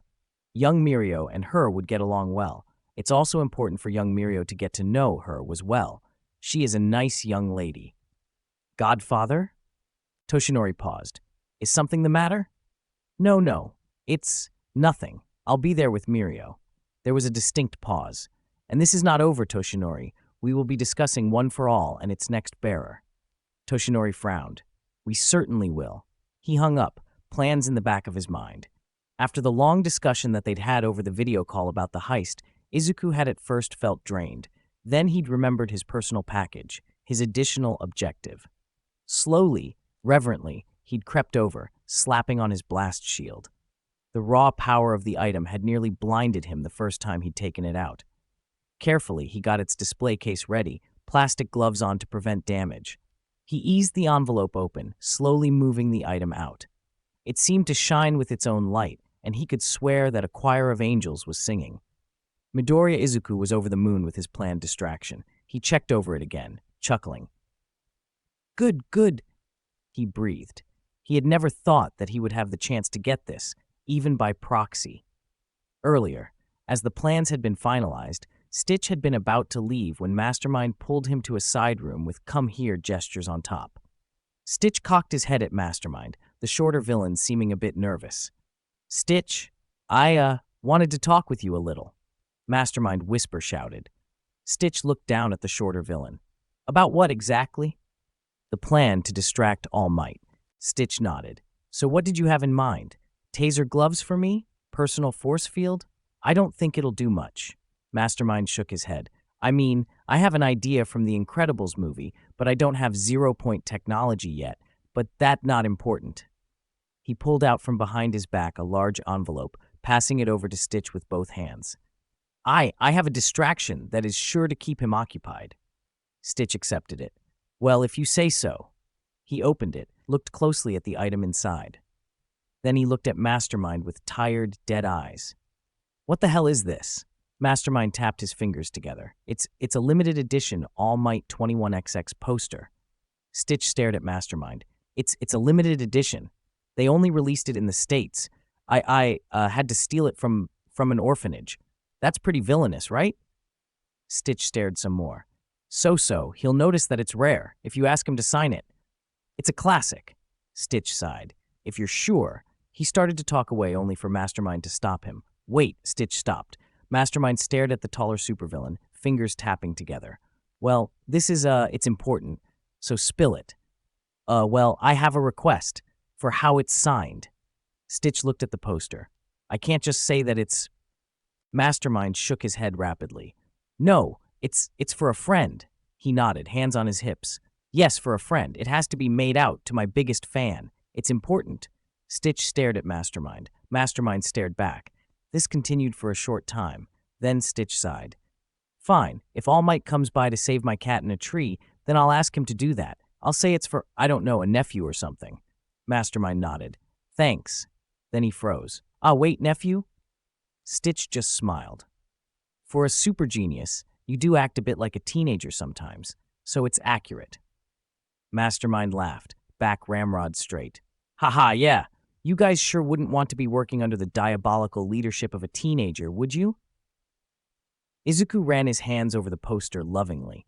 The only way that this poster could have been improved was if he'd been able to ask All Might to make it a personal dedication. As it was, the poster was going back in its vacuum-sealed glass case so that future Midoriyas could look at it and be overwhelmed by its amazing power. There was still so much to do.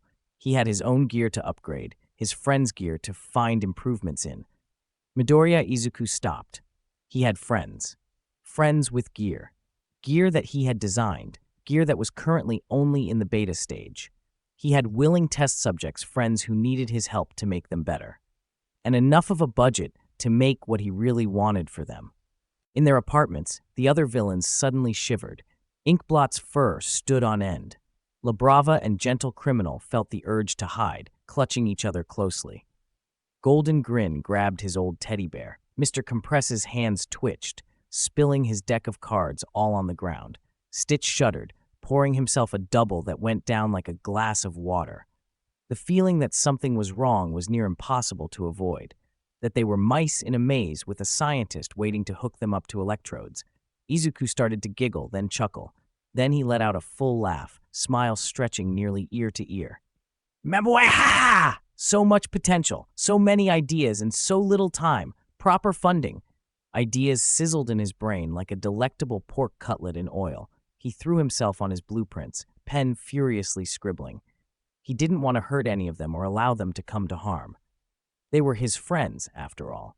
But thinking of how he could help them become the greatest they could ever be, oh, he'd have to do so much testing. Mwah! Izuku, it's a school night. You have to go to bed now. Izuku blinked, then shook himself. Sorry, Mom. I'm going now. Good night. Chapter endnotes. This one was a bit of a doozy, so here, Mastermind has figured out that he can experiment on his friends. Hopefully he won't hurt them. Also, All Might has made some phone calls. What will happen now? Search me. I'm just a text box. Next time we'll get Shinso training. Issue 11. Training and Experience Improvements. Chapter notes. See the end of the chapter for notes. Shinso hadn't gotten over the feeling that everything that had happened was some sort of dream. The police and other heroes on the scene had gone over everything that had happened that day in further detail. He'd stuck to what Eraserhead had said, that his quirk had initially activated on accident, and he'd tried to help the heroes like that. With Eraserhead's testimony and the lack of damage to anybody else, he'd been released 30 minutes later with a warning that any further activations of his quirk without a license, accidental or not, would be met with a fine and a criminal record. He sighed, glancing over the address he'd been given and a time after school hours. Shinso hadn't even thought about the piece of paper, feet going on autopilot back home. The entire situation seemed so surreal, being beaten up by a midget villain, his personal hero telling him that he had potential to be a hero, him grabbing the man and begging the hero to train him. He opened the door to their apartment to find his mother rushing forwards, Dad obviously not home yet. Tall with black, wavy hair, she frantically looked over him. Shinso? Are you okay? I got a call from the police. You didn't answer your phone, and I'm honestly this close to a breakdown. Shinso just stared at her as she continued to look over him. Were you hurt? Are you in trouble? Shinso managed to get out a, no, I'm fine. He checked his phone. He'd forgotten to charge the damn thing this morning. His mother relaxed. All right, she sighed, then she frowned and crossed her arms. Then what were you thinking? You could have gotten hurt. Shinso nodded. Yeah, I know. I had a bunch of pro heroes tell me the exact same thing for 10 minutes. Don't you snark about this, young man. She pulled him closer, dark purple spiraling eyes glistening with tears. You could have gotten seriously hurt. You were lucky that it wasn't that laser. I get it, Mom. It won't happen again. The police just gave me a warning after hauling me over the coals. She stared at him. Only a warning? Huh. A trace of bitterness entered her voice. They didn't give me a warning when I was your age. Shinsu couldn't help but wince. His mom's quirk was, like his, one of those so-called villain's quirks, known as hypnosis. His own quirk was just a version of hers that needed vocals rather than eye contact. She'd never really used it. People had still avoided making eye contact with her, still freaked out if she spoke in a calm way. But she'd managed to be somewhat popular, if only because she was tall with good hair. Then there had apparently been something bad in the girls' bathrooms involving a wealthy student with a heroic quirk, as described by the school. Mom had only ever mentioned the barest details, and Shinso had never had the courage to dig it up on seeing the pain in his mother's eyes. All he knew was that a fellow student had been involved, and it had been bad. She'd used her quirk then, gotten the girl to safety, and called the police on him. Instead, the guy had claimed that she'd used her quirk to frame him, that she had lured him in there with intent to defame him. When she denied it, other students had stood up for him, claiming that he was a good guy, that he could never do that. It all had to be her, trying to stop his heroics career before it even started out of jealousy. Even with the other girl trying to speak up, the school had covered for him, and he was let off without even a slap on the wrist. His mom, on the other hand, had been given a black mark in her record and a reputation as a troublemaker. Her parents had tried for a lawsuit, but the school had chosen to give a settlement. He had made it into a hero school and apparently was a graduate, even if he'd never made it big like he'd boasted. She'd barely made it into a half-decent school. After graduating, jobs were scarce for somebody with a mark on her record about using a mental quirk on others. So she was stuck in a dull office job that she was overqualified for because it was the only one that would hire her. About the only good thing that came out of her job, she'd said before, was that she'd met his father and had Shinso. Shinso didn't say anything for a short while. Mom, he swallowed. I had somebody in my corner then. His mom looked him in the eye, face caught between disbelieving and hopeful. Really? Shinso nodded. Yeah, a hero. His mom just scoffed. Right, a hero. One of those cash grabbers then? Somebody who says that all quirks are equal? Shinso shook his head. Eraserhead. Shinso looked his mom in the eyes. He lied to the police about me using my quirk accidentally. The door opened then, his dad coming in on a tableau of his son and wife just talking, Mom standing there shocked. Ah, I'm home. He managed to get out before he was cut off by a shout from her. What? Shinso nodded. Yeah, I can't believe it either. His dad stood there in the hallway, purple hair slicked back and suit disheveled. Shinso, what happened? Shinso opened his mouth when his mother cut him off. He's been trying to catch villains. It was just the one villain. And apparently his personal hero comes around and lies to the police for him. His dad boggled before looking at his wife. Nemu-chan, Mom shook her head. He was attacked by a villain. I mean, he's lucky that there were pros on the scene to help him. I mean, what if the villain's other friends had come to try and his dad made a zip-it motion with his hand. Nemu-chan! As Mom was temporarily silenced, he turned to Shinso. Is this true? You tried to brainwash a villain by yourself? Shinso nodded. I nearly had. His dad cut him off. Shinso, you really shouldn't have endangered yourself like that. Shinso nodded. I know that. Got told enough. Shinso, his dad looked him directly in the eye. You know that we're concerned for you, don't you? When Shinso nodded, he continued. Now, I'm not going to tell you off more about this, since it seems that your mother and the police have done that already. What matters is that you're home and safe. He cracked a grin. And you're going to have to tell me all about it later. Mom sighed. You shouldn't encourage him going into heroics, Kazuya. She started pulling out plates for dinner. I don't want to have to identify my son's body. Is that so much to ask? Dad just chuckled, removing his jacket. You worry too much, Nemu-chan. She flicked him on the side of the head lightly. I'm his mother. It's my job to worry about my son, especially since he's going off and trying to brainwash villains. Shinso looked down at his feet. He He really hadn't thought it through, had he? He thought about what the situation would have been like if one of the other villains had gotten to him. It was just the one villain. But don't worry. Shinso started getting the plates onto the table, his parents watching him. It won't happen again. Later, Shinso was looking over the piece of paper again when his dad came in. Hey, Shinso looked up. Hey, his dad looked him in the eye. Now, I want to hear about what happened. Shinso winced. It was kind of embarrassing, really. He recounted what happened, his dad nodding along with the story. When he got to the bit about being beaten up by La Brava, his dad just patted him on the back. That sounds pretty bad, Shinso. Shinso just nodded. Yeah, it sucked. His dad just nudged him. And it's funny, you have to admit. It's not funny, Shinso shot back, his dad backing off, hands in the air. Shinso paused, looking back on it. Well, maybe a little. Okay. No more interruptions. Carry on. Idly, Shinso wondered what Mastermind was doing as he retold the story. Meanwhile, Midoriya Izuku sneezed in his sleep. He turned over, pen in hand, twitching as ideas came to him in his dreams. His sheets were already mostly covered in designs for body armor, robot minions, and death rays. The notebook on his bed had already been filled with half-sketched ideas. In the morning, he would beat himself up for scribbling on his limited edition Silver Age Might sheets, but that was a problem for conscious Izuku to deal with. And then he gives me a piece of paper and tells me to meet him there tomorrow, Shinso finished. Dad just smiled. Well, are you? Shinso nodded, and his dad patted him on the shoulder. I won't lie to you, Shinso. I don't want to have to identify your body any more than your mother does. But I think that if you put your mind to it, you can do it. Shinso nodded. I know, Dad. His dad just smiled. I'm serious, and about your homework, I don't mean to nag you, but I get it, Dad. It's been done already. You don't have to nag.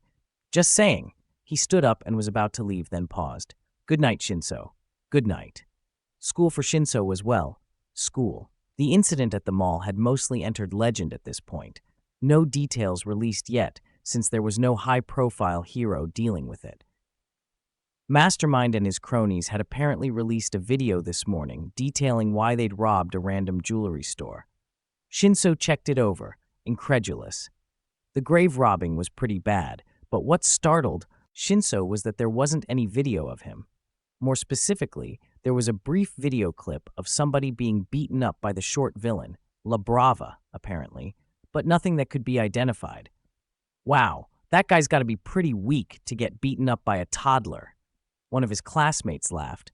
No, she only looks like a toddler. But I mean, this guy's pretty tall. Why did he have so much trouble? Shinso just twitched. If he never met Mastermind or La Brava again, it'd be too soon. Izuku sneezed, pen briefly stopping its frenzied scrawl across the pages of his notebook. It then resumed, accompanied by a low mutter. The rest of the class was keeping a not-so-subtle eye on him as he continued muttering and scrawling in his notebook. He'd arrived at school with his pen flashing and a mutter storm encroaching, every other student giving him a wide berth due to how focused he was. Even the teachers looked slightly wary. Maybe it was in how he only blinked, apparently once every 30 seconds. Or the shrunken pupils paired with the veins standing out in his eyeballs. It might have been the smile on his face, which was stretched ear to ear and hit the primitive monkey part of the human brain with the signal that he would attempt physical violence if somebody tried to take his notebook off of him. The teachers definitely knew that he was a major hero nerd and fan of science, after the science teacher had received several schematics explicitly outlined as potential support gear. After the laser rifle schematic and the 5th test, where he had corrected the questions, the science teacher had given up. In exchange for the required letter of recommendation to enter the support exam, Midoriya was given access to the lab, so long as no explosions went off. It was a happy arrangement for both parties, and it meant that students didn't have to deal with potentially being roped into experiments. Bakugo glared at the damn nerd. Oi, Deku! Bakugo's friends leaped back with fright as Midoriya snapped his head around to look Bakugo in the eye, smiles seeming to stretch wider. Yes? Bakugo sighed. What the fuck are you doing? The damn nerd's eyes sparkled. Well, Kachen, I'm working on some really cool stuff, like I'm working on some autonomous robots that fly using the Earth's magnetics field. Bakugo clasped a hand over the nerd's mouth as he entered what other students and all of Izuku's teachers had labeled a critical mumble storm. The teachers may have given up on trying to get him to shut up, but not Bakugo. Shut the hell up, Deku, I'm working. Izuku just nodded, clearly lost in his own little world. Bakugo scoffed, turning back to his work. In front of him, Izuku continued mumbling, but at least he was quieter about it. Shinso stared up at the building. After school had been through, he'd headed over to the address Eraserhead had given him. He hadn't known what to expect. Was it going to be Eraserhead's actual address? Some sort of high-profile gym? A cat cafe? He had been prepared, bringing his exercise gear from home with him. What he got was what looked like a dingy warehouse in Naruhata. It was in a less inhabited part of town, and it honestly looked like it was about to fall down. Shinsu stared at it. Was this some sort of elaborate prank on Eraserhead's part? It wouldn't be the first time something like this had happened. A few too many invitations to social events had happened to be pranks in the past. Story of my life, I guess. I finally get told that what I want isn't so impossible, and then he decides to mess with me. You're early. Shinso jumped what felt like a whole foot in the air. Whirling around, he saw the familiar figure of Eraserhead standing there. The pro continued as if he hadn't nearly given Shinso a heart attack. Enthusiasm is good. His tired-looking eye swept over Shinso.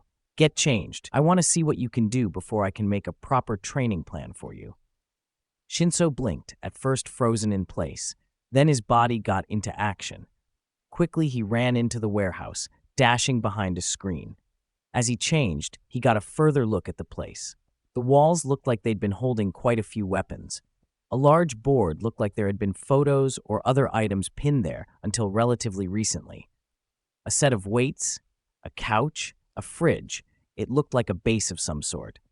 The rest of the warehouse looked like it had been set up with some sort of gym, with a knotted rope dangling from the ceiling over a padded floor. Shinso stepped back out to see Eraserhead. Good. He looked Shinso in the eye. How much do you know about fighting? Taken aback, Shinso tried to think. I've watched a few martial arts movies, he tried, Eraserhead just staring at him with a flat expression. I've gotten into a few scrapes before. Eraserhead looked slightly unimpressed. How fit are you? Do you know about parkour? Shinso swallowed. I started jogging a few months ago. I know what parkour is, but I've never done it. Eraserhead made a tutting sound, making a note in a small book. I've seen worse, he muttered, before looking Shinso in the eye. This warehouse, it belongs to a friend of mine. He gave me permission to use it. Shinso blinked, wondering as Eraserhead continued. We're going to start with a nice 2-kilometer jog. He glared at Shinso. Understand this, Shinso. I have other students to teach, so this is me taking time out of my life to help you. He tossed a small package at Shinso, who scrambled to catch it. This is an initial training program, and I expect you to follow it. I'll adjust it as needed based on your current fitness. Overtrain or slack off, and I will stop training you. Understood? Shinso managed a shaky nod as he leafed through it. The small program was surprisingly detailed. Meal plans, exercises, stretches to warm up and cool down. Thank you. Eraserhead held up a hand to cut Shinso off. This routine is not just to improve your general fitness. It will be me teaching you how to fight and move properly. Any whining about this program being too hard, and you can find another teacher. Shinso just nodded. I honestly hadn't expected anything else. Eraserhead smiled. Or was that a leer? Good. Now get warmed up and strap these on. He tossed a pair of what looked like black leg warmers at Shinso. The teenager caught them, only to let out a small grunt at the weight. These are leg weights, each 1.5 kilograms. You'll be wearing them for this nice 2-kilometer run through the streets I've planned. After that, we'll be doing close combat drills. Shinso stared at Eraserhead, then the weights. He briefly thought about objecting, only to ruthlessly quash the thought. I've only got one chance at this.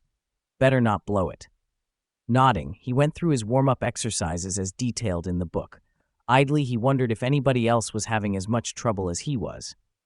It was a horror movie in gentle criminal's house. There were scorch marks on the walls, the lights flickering ominously. The other villains had each made their escape, making for the front room. Golden Grin looked around for the last bastion of safety, only to see the glowing red visor of the shorter villain round the corner. "Come on, fellow villains. I have so many beautiful creations to share with you." Golden Grin sprinted away from the shorter villain, trying to get behind the door before it fully closed. "Come on, guys, don't leave me like this." On the other side of the door, Mr. Compress shook his head. "Sorry about this, young man." He heaved the door shut, Inkblot and Stitch already rushing to barricade it. "But your sacrifice shall be duly noted." Golden Grin pounded the door. "Let me in! Let me in!" "Oh, hey, Golden Grin!" Golden Grin froze, fist on the door. Slowly, he turned around to see a villain that he had half a head on cheerfully coming closer. "I just need you to test out this new body armor. I think I've worked out all the kinks for it. I've also worked out the kinks in that." Golden Grin tried to force his way through the door. "No, no, please." He scrabbled at the door, only for Mastermind to grab him by the legs. "Help! Help me! Don't leave me here!" he wailed as the much shorter villain dragged him away back to his lair laboratory, hands desperately scrabbling to find purchase on the floor. "I don't want to be a guinea pig." Behind the door, La Brava winced. He wasn't this bad before, was he? The other villains, typical gearhead. Stitch opined, already pouring himself a drink. Mr. Compress looked at him. "What do you mean?" Stitch waved a hand vaguely. "You see a lot of the really crazy ones in the technical fields. They're brilliant, mad as hatters, but brilliant." He shrugged at their stares. "He'll get it out of his system eventually, or he'll moderate himself." He took a pull. "He seems a bit saner than most of them I worked with. At least he hasn't offered cybernetic upgrades yet." Gentle Criminal shuddered. "I really wish I did know about this happening before we'd let him in and volunteered to test the gear out." The shorter villain had shown up with that small car of his, positively buzzing with excitement and eager to show off past inventions and new ones that he was sure the other villains would like. The other villains had been slightly wary of his demeanor, but had consoled themselves with a thought. What's the worst that could happen? Several minor explosions later, each and every one of them was regretting thinking that. Inkblot just shuddered. "I knew he was too good to be true," she whispered, hugging her knees close to herself. "I knew that there had to be something off with him." La Brava knelt near the slightly older lady. What did he do?" Inkblot whimpered. "That's support gear. If I'd had a regular arm, it would have broken it.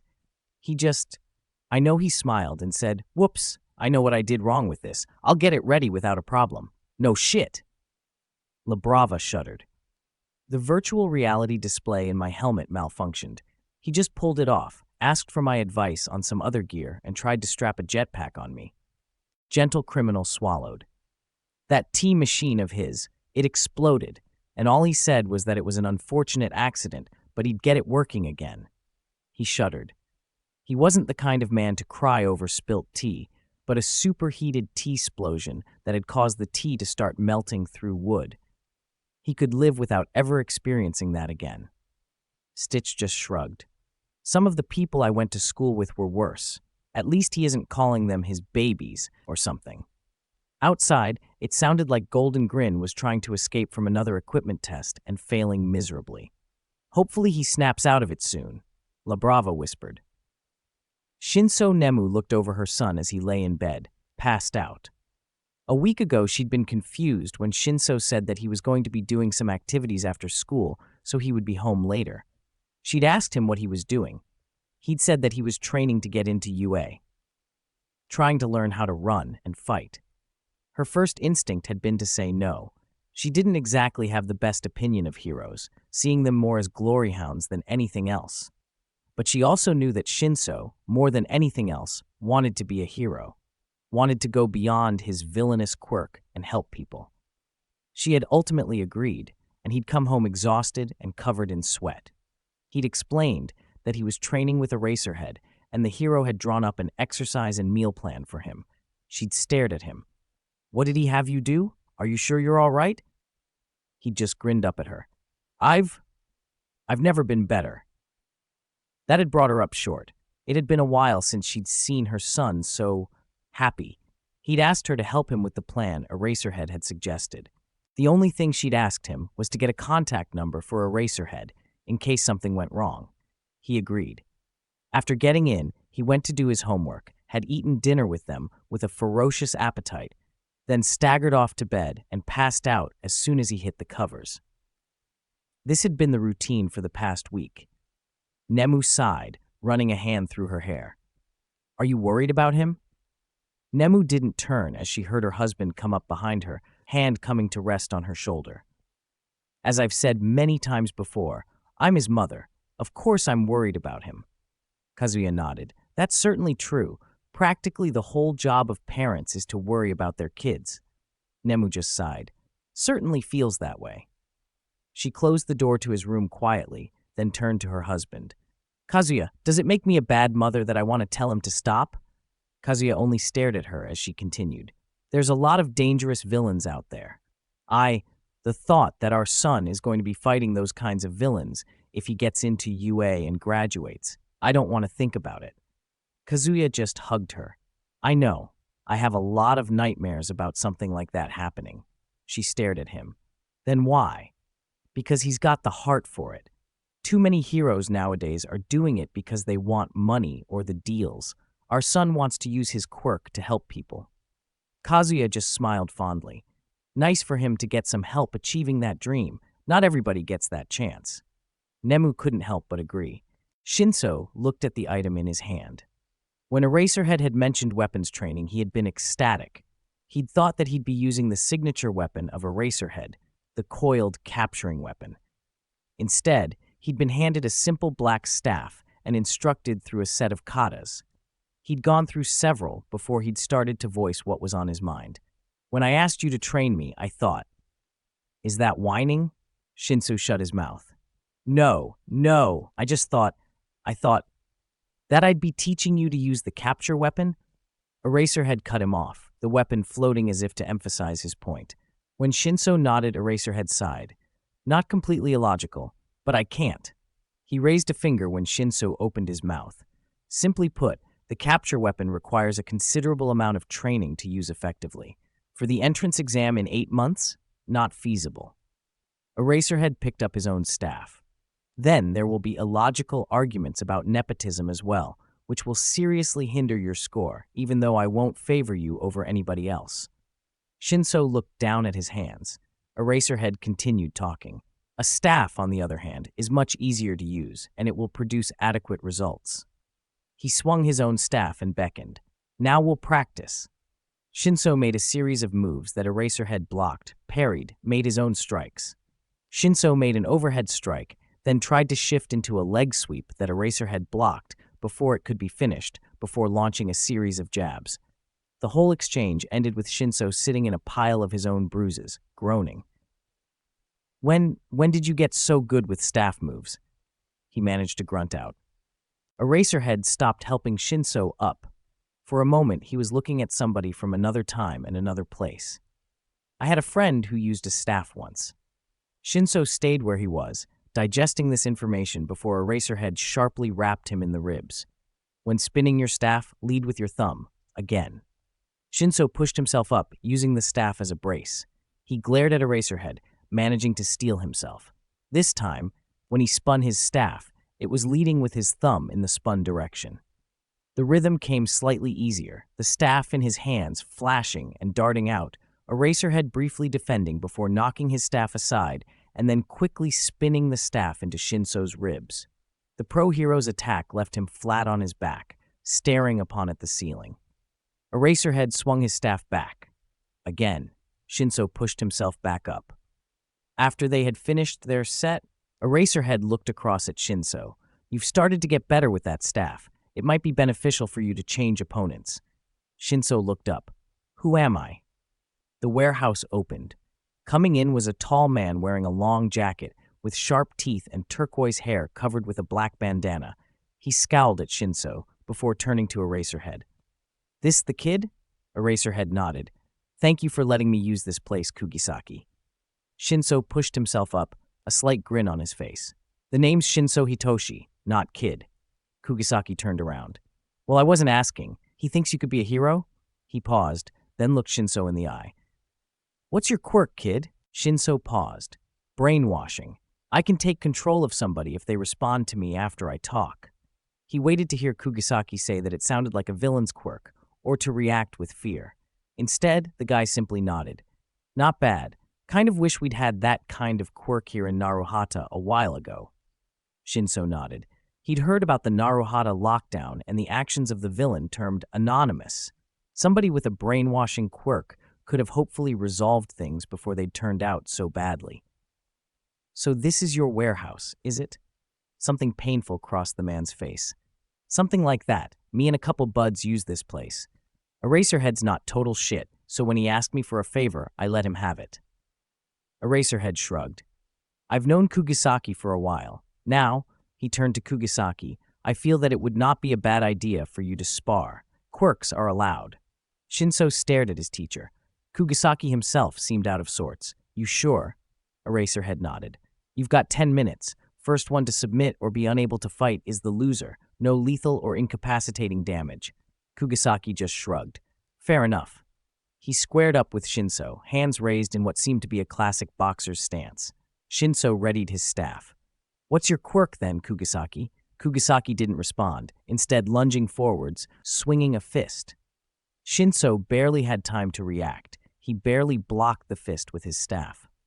Looking at Kugisaki's knuckles, he saw that there was a set of 3 spikes protruding out. The other guy kept up the offensive, Shinso having to swing his staff quickly to keep the spikes from hitting him. Spikes or something, huh? Guess it fits. The other man didn't respond beyond a concentrated scowl, quickly lashing out with a series of rapid jabs. Shinso was able to push the man back with a double-handed block with his staff, then managing to get some momentum to try using his own attacks, a shaky smile on his face. Guess you feel pretty good about beating up a middle schooler, huh? I bet.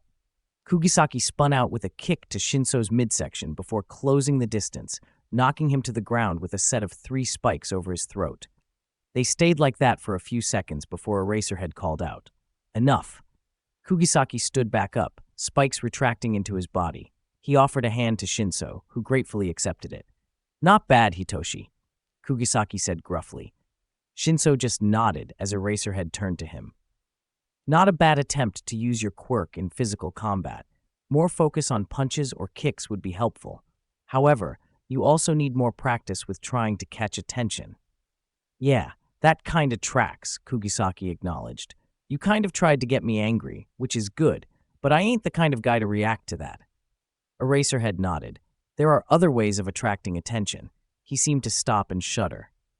I can name one heroine who certainly knows how to grab a response. In a different part of Tokyo, a green-haired heroine sneezed. Ah, Shota must be talking about me. She grinned ear to ear. I can't wait for him to try and sweep me off my feet. Chapter endnotes.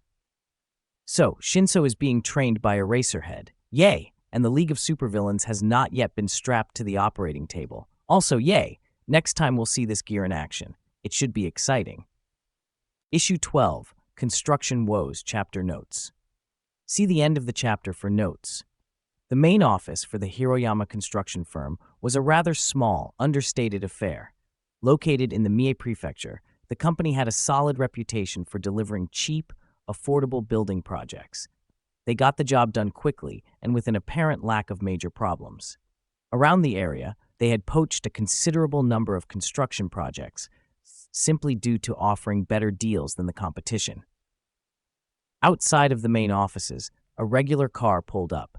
The man at the gate looked at the man inside, a rather gentlemanly figure with gray hair and a distinguished black suit. He was being driven by a rather plain-looking chauffeur with a large pair of sunglasses and brown hair. Do you have an appointment? The man simply laughed. Of course. I'm expected. Check your screen. The man looked at the screen, then blinked. He could have sworn that this man wasn't on the list before, but here he was, a major investor, ready to meet with the CEO. Well, if you're expected, the gate swung open, letting the man in. With the car parked, the tall man came out without delay, his chauffeur following after securing the vehicle. As they entered the main building, the secretary on the desk perked up. How can I help you? We have an appointment with your boss at 10. The secretary glanced down at the schedule, frowning. Huh, I could have sworn. She looked up at the men in front of her, then back to her schedule. Well, I suppose I'll just call the president to let you know that you're here on time. We'll wait here. As the two men sat down, she paged the main office. Sir, your 10 o'clock is here. The president of Hiroyama came back. I have a 10 o'clock meeting? There was a brief bit of rustling on his end. Huh, well that's strange. I don't have it written in my day planner. The secretary turned back to the two men. Are you sure you have the right day? For an answer, the chauffeur suddenly took a theatrical bow, his gloved hands shooting out plumes of purple smoke that surrounded the two men. The secretary desperately reached for the emergency button, only for her arm to be gripped not unkindly with a gloved hand.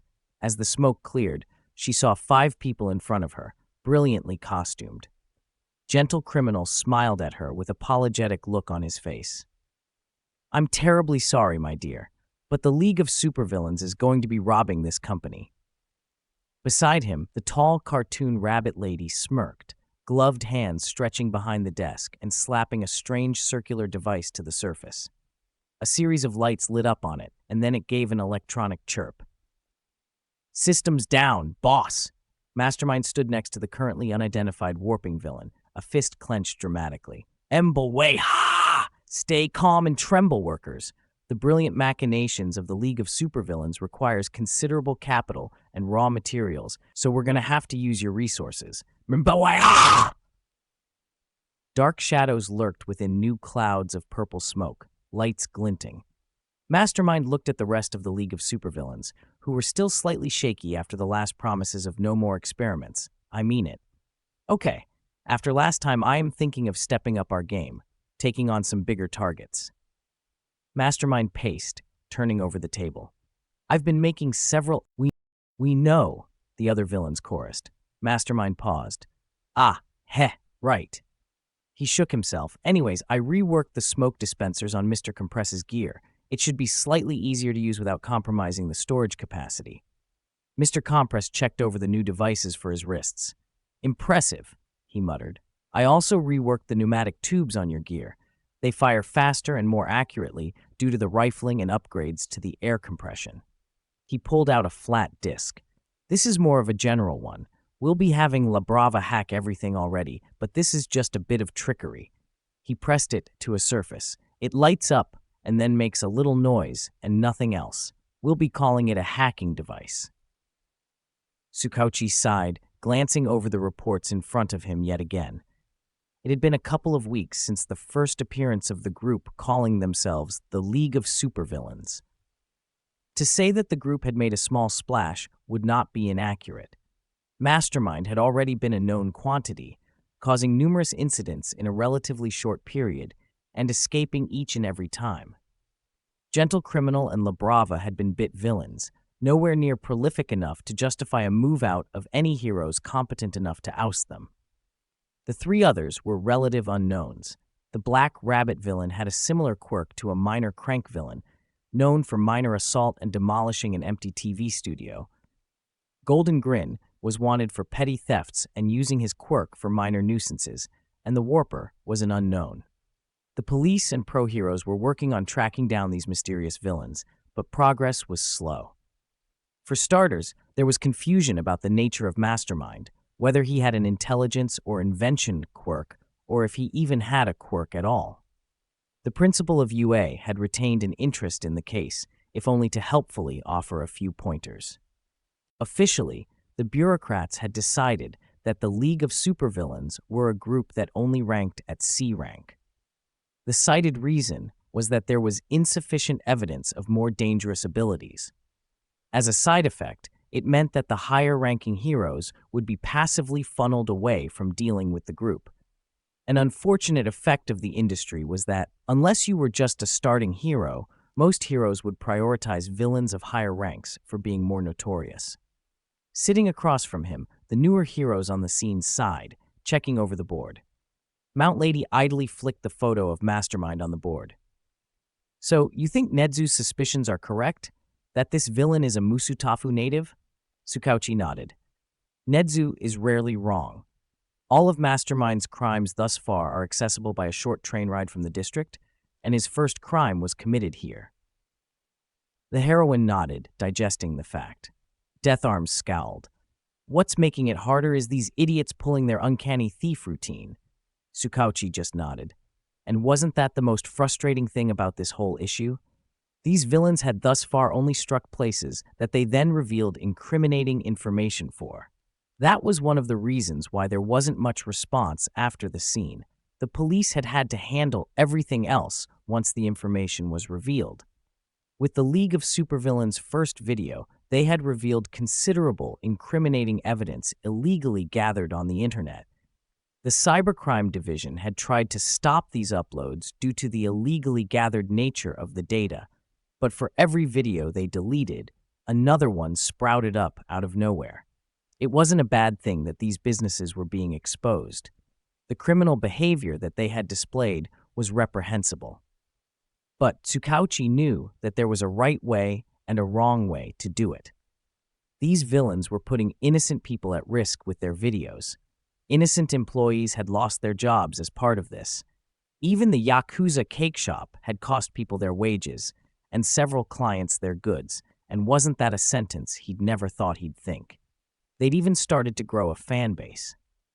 Even if the insane maniac Stain was far more popular, Tsukauchi knew from his experiences in Naruhata it was only a matter of time before the number of fans grew. Already there were people saying that the villains shouldn't be stopped, a tiny number of people that were rapidly silenced by every other person online, but it was growing. If it weren't for the insistence of Mastermind that this was all villainy, he would have called it extreme vigilantism, like the Naruhata group. Still, he could live without these villains killing people. He dealt with enough villains willing to use lethal force in his lifetime. A police officer burst into the office. "Sir, we've got the League of Supervillains. They're breaking into a construction company in the Mii prefecture." The heroes in the room swore, feet flying as they gathered their effects. As the apparent mastermind task force, they were the heroes that people would first think of when dealing with the shorter villain. It would take them a reasonable length of time to reach the Mii prefecture, even on the bullet train. "Are there any heroes near the scene?" Tsukauchi asked, strapping on his gun. The officer checked his phone. "Seems that there's some local heroes that are close. They'll be on the scene within 10 minutes. Tsukauchi nodded. That would have to do while they traveled to the scene. With the rest of the League of Supervillains, they needed all the help they could get. Mastermind looked over his friends, who were wary. Golden Grin still had the crucifix in front of him. I guess I went a bit overboard, huh? From where they were huddled, the other villains stared at the short villain. Inkblot was the first to speak. Overboard? You almost killed us. No, I just wanted to give you all the best gear I could. Some of these old prototypes could be reused, and I was also working on improving your gear from last time. The other villains shared a look. I mean, it's nice that you want to help us like this, Mr. Compress began carefully. But maybe a few less inventions, Labrava tried, and less trying to lock us in the room and forcing us to try invention after invention. Mastermind seemed to slump. They're all so useful, though, he whined. Gentle patted the younger villain on the back. Then we can use the other pieces in later jobs. For now, let's see how we're going to get through this next job. Mastermind slumped down. It's such a waste, though. I wanted you to use all of these cool gadgets. Upon hearing the commotion downstairs, the president of Hiroyama calmly pulled out his laptop. He selected a folder marked Pensions and moved it to the bin, then tapped Delete. His screen flashed pink. Request denied. Frowning, he tried again. Request denied. Sweat was beading on his brow as he tried again. Nice try, Buster. He stared at his screen, then moved over to the window. He was about to open it when the door to his office burst open, a black rabbit woman swinging a massive mallet through the door. He gaped, then threw the laptop through the window. A lot of glass fell, but the villain had managed to clear the distance, her arm stretching an impossible distance to grab the laptop. Sorry, Mr. President. We kind of need your account details. With a rubbery noise, her arm pulled back to a more reasonable length. Aye, aye! Why you won't get away with this? Do you even know who I am? He blustered, making the decision to try and grab the laptop back. The villain in front of him rolled her eyes, then shoved him back into his chair. You want to get hurt? Reaching behind herself, she pulled out a bright red gun with a yellow bulb and green discs, helpfully labeled Acme Laser Pistol. She pressed a switch, the front lighting up with an ominous hum. He stared at it as she gestured. Well, he laughed shakily. That's just a... He was cut off when she pointed it at the desk lamp and fired. A beam of bright green light shot out and vaporized the lamp. When she pointed it back at him, he collapsed on the ground. She grinned, pulling out a coil of rope. Have a seat. So, Inkblot, I've done some other stuff regarding your support gear. Inkblot glanced over the support gear. I don't see any improvements here. Mastermind simply shrugged. Mostly, it's in the functionality of the various devices, making them software upgradable, adding some minimal changes to the look, that kind of stuff. The canisters with ink in them are better armored. I also did the utility belt to house the various canisters. Press a button for the relevant ink, and it'll pop out. Inkblot blinked. Huh? She picked up the belt, checking it over. I kind of wonder why you haven't given me as many nice toys as the rest of them. Mastermind gestured over the rest of it. Inkblot, your quirk is incredible. I could include a few bells and whistles, but I honestly think your quirk doesn't need much beyond a steady supply of ink. Most people only have one of the abilities you possess. Inkblot started slightly. Huh. Usually people just told me that it was for silly stuff. Never really thought to use it like that. Mastermind nodded. I mean, you could potentially create laser guns and all kinds of stuff with your quirk. I mostly only use the freeze ray because I used it without thinking, and using actual guns and not quirk-created constructs would cause a more serious response. Golden Grin stared at her. Wait, hold up. Are you saying that Inkblot could be packing heat? Inkblot looked down. I mean, I could, but I don't really like guns. My mom insisted I learn how to use them, though. Mastermind looked at her in a funny way. Why? She's American. The other villains let out a chorus of understanding noises. Inkblot just shrugged. I mean, I have a license to use them, but that was mostly for hunting, and anything I make with my quirk doesn't kill. Worst thing that happens with a laser gun is a burnt hole in your shirt, maybe a burn. Mastermind nodded. That's incredible, Inkblot. Inkblot flushed bright pink as he continued talking. A non-lethal laser gun is fantastic. It'll mean that we can make threats that won't result in horrific injury. Meanwhile, Gentle Criminal and Mr. Compress had headed into the main warehouse, looking over a few rather rough-looking construction workers. Here, there was most of the company's raw metal, wood, and other assorted building materials. Good morning, gentlemen. Gentle Criminal made a slight bow.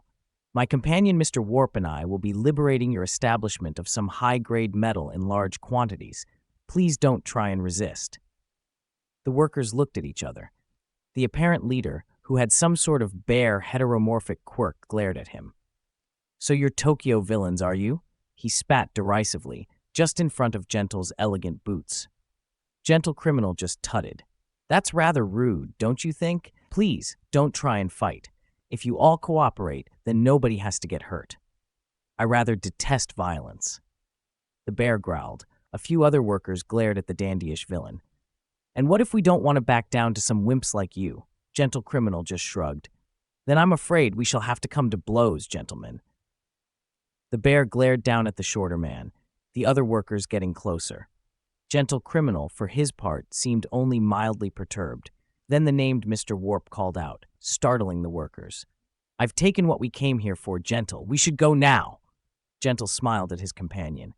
Ah, perfect timing. No need for violence after all, gentlemen. Mr. Warp had already run over to the door, making to leave. As Gentle Criminal turned to go, one of the men suddenly started. Oh, I know him. He's that villain that gets his girlfriend to film him. Gentle briefly paused as the man continued. I'd show her what a real man's like, you ponce. Gentle Criminal took a deep breath, then strode over to the door. Mr. Warp looked Gentle Criminal in the eye before leaving. Gentle Criminal shut the door. Manners, he rammed the bolt in to punctuate the statement. Maketh. Another bolt slammed into place, Gentle checking the lock. Man. The workers shifted slightly as the villain turned back around. Do you know what that means? When he heard no response, Gentle Criminal's face hardened. Then let me teach you a lesson. Glancing to the side, he swung his cane into the metal drink bottle resting on the ground. It shot through the air and hit the bear worker square in the forehead, dropping him like a falling tree. The other works shifted nervously as Gentle Criminal glanced over then. Are we going to stand around all day, or are we going to fight? Gentle Criminal looked over the slightly reworked gear on the table as Mastermind continued talking. I upgraded the costume while keeping the look. The fabric is Kevlar with silk with some armor plates around vital areas, designed to wick moisture away from the body. It's loose around the joints, designed to handle the physical increase that happens when La Brava uses her quirk on you. Gentle looked over it with reverence. Incredible, he breathed. Mastermind continued. The monocle has been upgraded slightly, adding in a targeting reticule, similar to what I've done for Golden Grin. I'll need to do more testing for figuring out how to track elasticity. He turned out various other pieces. These cuffs have a built-in taser dart shooter and an electrified bolo. They've also been armored to prevent damage to your wrists. Gentle just gave a grin. You have outdone yourself yet again, Mastermind. The shorter man just rubbed the back of his head. La Brava checked over the cameras, making sure that everything was progressing smoothly. In the warehouse, she spared a glance to check on Gentle, then turned back to the timer. We've got heroes coming in. Gentle, are you? Gentle Criminal left the warehouse, impeccably attired. I'm fine, La Brava. Just had to teach those fellows a lesson in manners. La Brava nodded, tapping away at the keyboard. Her gear had some minor upgrades, mostly in the glowing lines on her gloves and the lack of a computer keyboard. They're coming in on your location, Mastermind. Understood, La Brava. We're almost done here. We just need to make a dramatic exit. Over her speakers, she heard the villains starting to leave. Now, Hiroyama, you won't forget the villainous machinations of the League of Urk. La Brava blinked as she saw Mastermind's cloak get caught in the door yet again. Mastermind? Damned cloak, I thought I solved this already, the villain muttered. La Brava checked her scans again. I think we've got a few more heroes than we initially thought. At least it'll be easier to get out of the way with less gear on my person. Mastermind hoisted up a slightly different pink heart-shaped mask. La Brava, you have a good idea of what I managed to get to work in this piece of gear. I have your coding efforts to thank in part for it. La Brava rubbed the back of her head. Aw, Mastermind, it was nothing. Nonsense. Mastermind patted her on the back. You're a much better coder than I am. Gentle nodded. Without your technical assistance, the Gentle Criminal ViewTube channel wouldn't even exist in its current form. La Brava flushed bright pink as Mastermind continued talking. I finally got that virtual keyboard set up, as well as some other self-defense tools after last time. He pulled out a pair of gloves sized for La Brava. These gloves are the interface for the virtual keyboard. I also built in a taser similar to my armor, as well as a pepper spray function. Tap the palm with your 2 middle fingers to activate the spray function, and clench a fist to complete the circuit, allowing for a powerful electric shock. He turned to Stitch.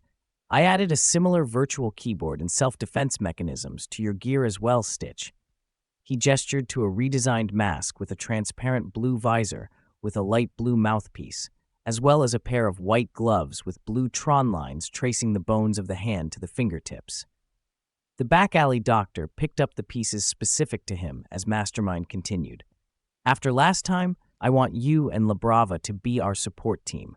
We'll have eyes on the cameras as well as checking radio chatter. Stitch, La Brava, I have some other surprises that I think you'll both like. Mastermind blinked. In front of them were about 10 heroes, the sound of police sirens in the distance steadily growing closer. That is a few more than I thought would show up, he muttered. Inkblot had already pulled out her mallet, Golden Grin already preparing a charge. Gentle Criminal and Mr. Compress looked over the group. Surrender, villains, one of the heroes called out, the others getting ready. Behind them, the gates of the company were shut, preventing an easy escape. Mastermind just shrugged. Surrender? He looked at the heroes, relaxed. Terribly sorry, heroes, but you won't be capturing any of the League of Supervillains, Krakathum, today or any other day. Especially not when I have these. He dramatically pressed a button on his gauntlet. Nothing happened. Mastermind stared at his gauntlet. Hold on, let me just... He pressed the button a few more times, and finally, they appeared. Mastermind grinned at the other villains. Friends, you may have wondered why I didn't have much gear to show you this time. The other villains stared at him. Not much gear? Golden Grin muttered. That's what he calls not much? Mastermind didn't seem to hear him, instead turning to Stitch. Stitch, I'm sorry that I didn't have any great plans for you on the last job. This time, I'm giving you the remote control to one of my greatest inventions of all time. He whipped off the cloth, obscuring a large number of shapes, revealing, Wow, Labrava breathed. So many robots. Golden Grin looked like he was about to faint. Gentle checked over the various pieces. When did you even have the time to make these? Mastermind put his hands on his hips. Oh, that's easy. I haven't slept in about a week. I needed the extra time to make the robots, and I still haven't quite got the materials to allow them to fly using the Earth's magnetic field. Inkblot shared a look with Gentle Criminal. As one, they grabbed Mastermind and hauled him off. The shorter villain flailed in Inkblot's grip. Hey, what? This is a day of triumph. You need to sleep. Now, Inkblot ordered, putting Mastermind on the couch. I don't, he yawned blearily, then lay back on the couch. Don't need to sleep. I'm just closing my eyes. He rested his head on the couch cushion, and within a few seconds was snoring. Inkblot just sighed. Honestly, it's like dealing with a child. Gentle nodded, already putting the throw over the sleeping villain. The heroes stared at what was coming out of the building. What came out was about 10 small boxy robots on spider-like legs, painted dark red. Glowing green optics scanned the gathered heroes. Pincer arms snapped in earnest. Mastermind just laughed. Maboy trembled before Mastermind and his dastardly robot minions. Bah! The heroes looked at each other. The lead hero turned his head to the side to look at the others. Where the hell did he get robot spiders? Mastermind pointed at the heroes and the drones charged forwards, scuttling at the heroes. The other villains fell in behind the robots, Gentle Criminal grandly gesturing through the air. One hero that flew directly at the villains was extremely surprised that the air itself seemed to trap him before sending him flying back the way he came. Mastermind blocked a mighty blow with an outstretched palm. Impact! He shouted, pressing his other palm on the chest of the hero, sending him flying. He continued striding forwards, seemingly unaware of the closed gate. Mr. Compress gestured over the field, sending out thick purple smoke to hide the nets, oil slicks, and electrified darts that were being decompressed. Golden Grin backed up slightly, firing a beam of brilliant golden light at the heroes. They were forced to break, the beam hitting the gate itself and blasting it off the hinges. As the heroes tried to recover, Inkblot simply nodded at Gentle. With a dramatic flourish on the air, she leapt onto it. It stretched back, then shot her forwards like a cannonball. Her mallet smacked a hero who had grown to the size of a small building, forcing him to block the attack and knocking him slightly off balance. The robots themselves were relentless, throwing off a hero's weight by jumping on him, dodging to the side with disturbing agility. The heroes found themselves trying to deal with too much too quickly. It didn't help that when they did land an attack, the robots proved to be quite tough. They'd managed to take out a couple, but the rest with the villains were proving to be too difficult to handle. Still, they had to try and apprehend these villains before they escaped. The police were trying to provide backup and deal with the robots, but they weren't having much better luck on their end, as Mr. Warp's nets were making their life difficult as well. On the other side of the road, unnoticed by the heroes and police as they fought, a messy-haired man in a bright blue mask checked his screen again.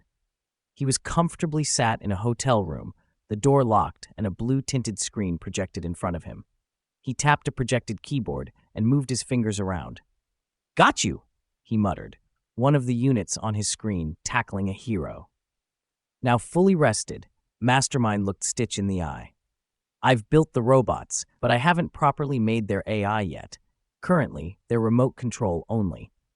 Stitch looked at him with an odd expression. So, what? You want me to drive them? Mastermind nodded.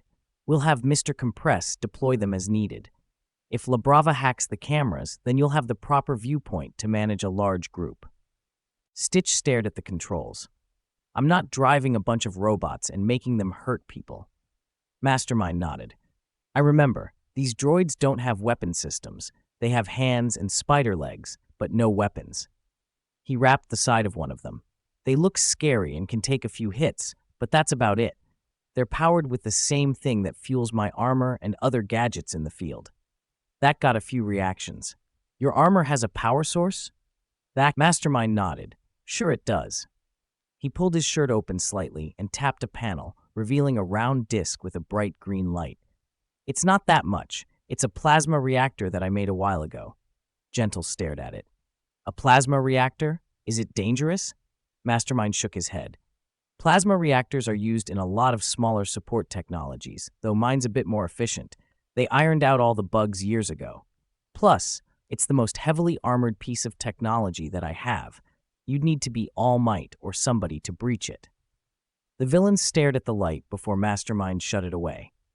Anyways, with the droids on our side, we'll have an easier time dealing with large numbers of heroes.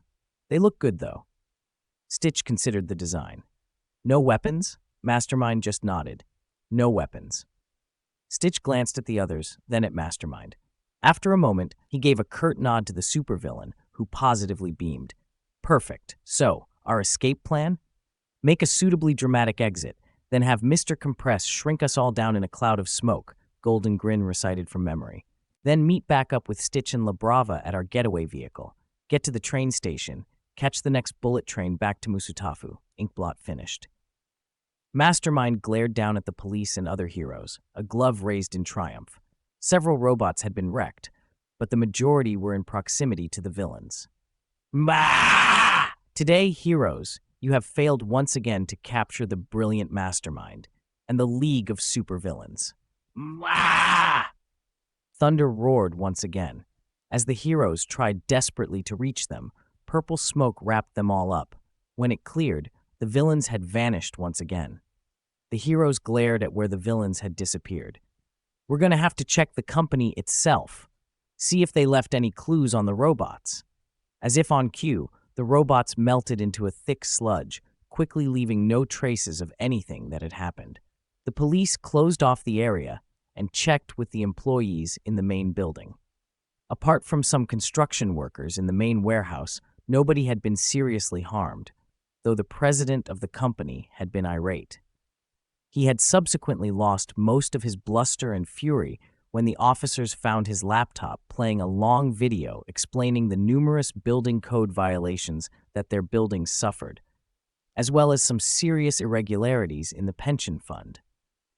The calling card of the League of Supervillains, a piece of card with a cartoonish graphic of Japan being gripped by a series of tentacles picked out in green and red, had been taped to the laptop. Yagi Toshinori pulled out his phone and dialed one of his other close friends. Within a few rings, his call went through. Hello, Yagi? Tsukauchi, Yagi smiled. How have you been? There was a deep sigh on the other end. I've been dealing with Mastermind's latest case. The police over in Mie Prefecture have sent me the details on what he's done. Apparently the joke villain now has a small squad of spider bots. Toshinori blinked. That's new. Tsukauchi sighed. Certainly is. On top of that, we're getting a huge amount of corruption from the place he robbed. The Hiroyama company's corrupt as hell. Substandard building materials, overcharging, irregularities in the pension fund. It's a real mess. All Might winced. I can't believe that the situation got that bad. He blinked, remembering why he'd called. Oh, Tsukauchi, I've, invited some friends to my place for dinner. I was wondering if you had the time, if you would like to come. Tsukauchi was silent on his end of the phone. Who did you invite? Toshinori chuckled. Some old friends, David, Mirai. There's some things that I need to clear up with them, a decision I'm making for the future. Well, I'll be there, Yagi-san. Is this about your successor? Toshinori shook his head. No, I'm retiring. Chapter end notes. So, Mastermind robbed a construction company. Also, All Might's retiring? Not clickbait. This chapter was difficult. I wrote it up, disliked it, deleted, then rewrote. So, issue 13, A Mighty Aside, chapter notes. See the end of the chapter for notes. As the plane from Island arrived, All Might took a deep breath. Stretching into his full-powered form, he walked outside to the runway. A part of him still couldn't believe that this was happening. The door to the plane opened. All Might's smile widened when he saw his goddaughter Melissa Shield step out, looking around before she saw him. "Uncle Might," she waved, a huge smile on her face. All Might grinned, holding up his sign. "I've got a cab call for a David and Melissa Shield?" His old friend, David Shield, stepped out, blinking in the late afternoon sunlight, then looked at All Might. "All Might!"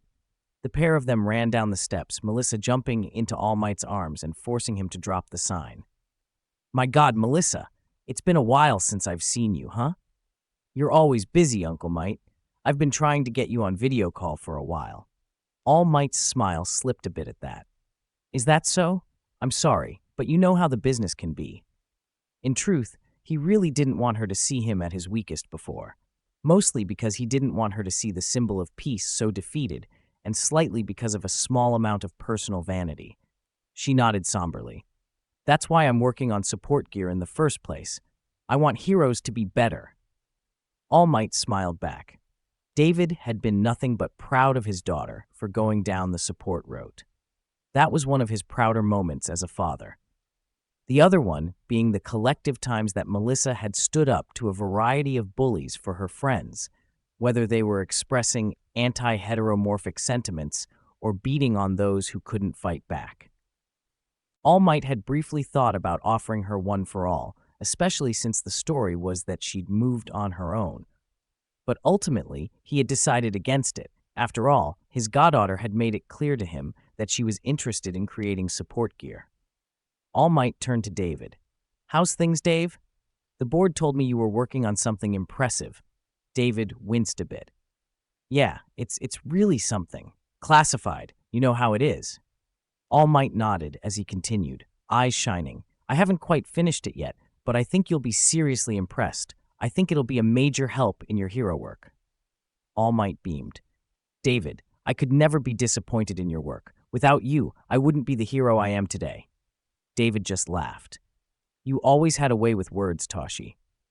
All Might smiled. "So first I'll drop you off at Might Tower, then we'll go to where I'm currently living." He hesitated. "I'm a bit closer to UA at this point." Melissa's eyes shone. "Wow, so you're really going through with teaching at UA?" All Might grinned, tapping his nose. "Of course I am. It just needs to be on the down low. I've got enough paparazzi trying to follow me as is." Melissa just giggled. Nedzu checked over the photos again. One of the officers at the scene of Mastermind's latest crime had a photographing quirk, allowing him to reproduce images from memory. He'd managed to get some shots of the robots before they had melted away into nothing, exposing their innards and wiring. "My, what an interesting villain you have to deal with, Tsukauchi." Tsukauchi sighed, brushing his suit off. "I wasn't expecting a robot army. That's practically out of the comic books." Nedzu shrugged. "Most of the world is at this point, and I wouldn't call 10 robots with no observed weapons an army." The being who might have been a bear or a rat or a dog stood up and stretched. "Well, in any case, we shouldn't dawdle any longer. All Might is expecting us at his place for dinner." Tsukochi paused. "Nedzu, is he really going to retire?" Nedzu nodded. "From what he told me, he was planning to discuss his exact plans tonight. He hasn't turned down the teaching invitation I extended to him." Tsukochi sighed. "Somehow I can't see him doing that, but if he's serious." The guests arrived at All Might's house in Musutafu. It was a bit smaller than one might have expected. Just a simple townhouse with a front yard. All Might had dropped their bags off at Might Tower before taking them back to his place. Melissa looked around in awe. "It's a beautiful place, Uncle Might." "Yeah, I wanted somewhere quieter than Tokyo." The inside of the house was similarly neat and tidy, though that was more because he stubbornly tried to use his time as much as possible. The thought of sitting back when people needed help simply did not sit well with him. Still, he knew that sooner or later he would have to sit out of those situations, if only because he would finally be too weak to help. The doorbell rang, All Might's head whipping over. Ah, please excuse me. He went over the door and opened it. Sir Night-Eye stood at the door, stiff and formal. Behind him, young Mirio smiled in a neat polo and slacks combination. All Might smiled at the pair of them. I brought a bottle of wine. Night-Eye's eyes bored into All Might's as he stiffly extended the libation. All Might accepted it as Sir Night-Eye came in, Mirio following. The young man smiled. So this is where you're living, All Might? It's a nice place. All Might nodded. Well, I thought I should live somewhere a bit closer to UA, since I'm planning to teach there. Mirio's eyes widened at that. All Might just smiled. Come, I'll introduce you to my old friend David. Sir Night-Eye nodded. It'll be an honor to talk with him. However, and here his tone sharpened, I hope you will be willing to discuss why you have changed your mind about passing One for All on. Toshinori paused as he was about to show them through. Later, Mirai. Sir Night-Eye frowned, but let the matter slide. Melissa POV. Melissa looked at Sir Night-Eye with wide eyes. Sir Night-Eye was a figure that had been acknowledged worldwide, the sidekick to All Might. Her father had always said that he was technically All Might's sidekick before the Japanese hero, but always with a small smile on his face. Technically, the world was correct.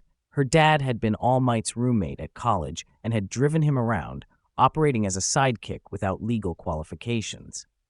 The serious Sir Night-Eye working with All Might had been a classic duo until he had left All Might's agency. Her father bowed politely to Sir Night-Eye. Sir Night-Eye, it is a pleasure to meet you. The serious-looking hero bowed back deeply. To meet the man who has designed All Might's costumes, the pleasure is all mine. His voice shook a little. Without your tireless efforts, All Might wouldn't be as incredible as he is today. Her father shook his head.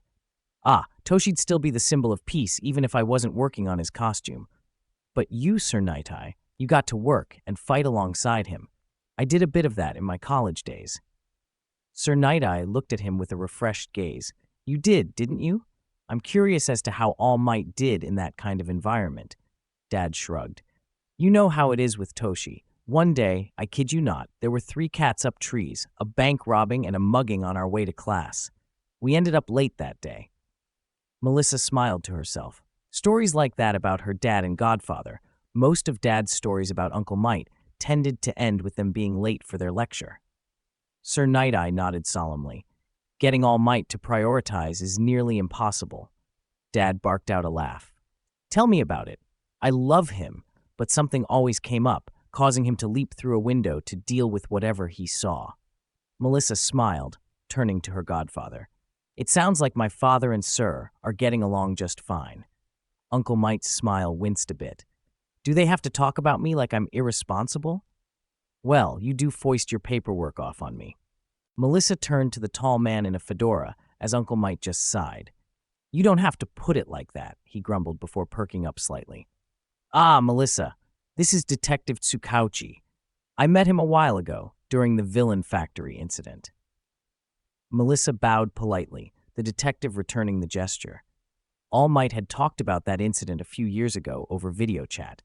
The emergence of Queen Bee, the Naruhata vigilantes, and then the anonymous incident that had caused such destruction.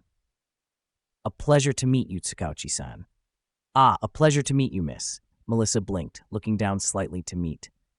Principal Nedzu, she gasped. Indeed, am I a mouse, a dog, or a bear?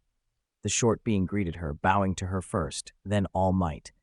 You didn't invite anybody else, did you, Toshinori? Uncle Might shook his head ruefully.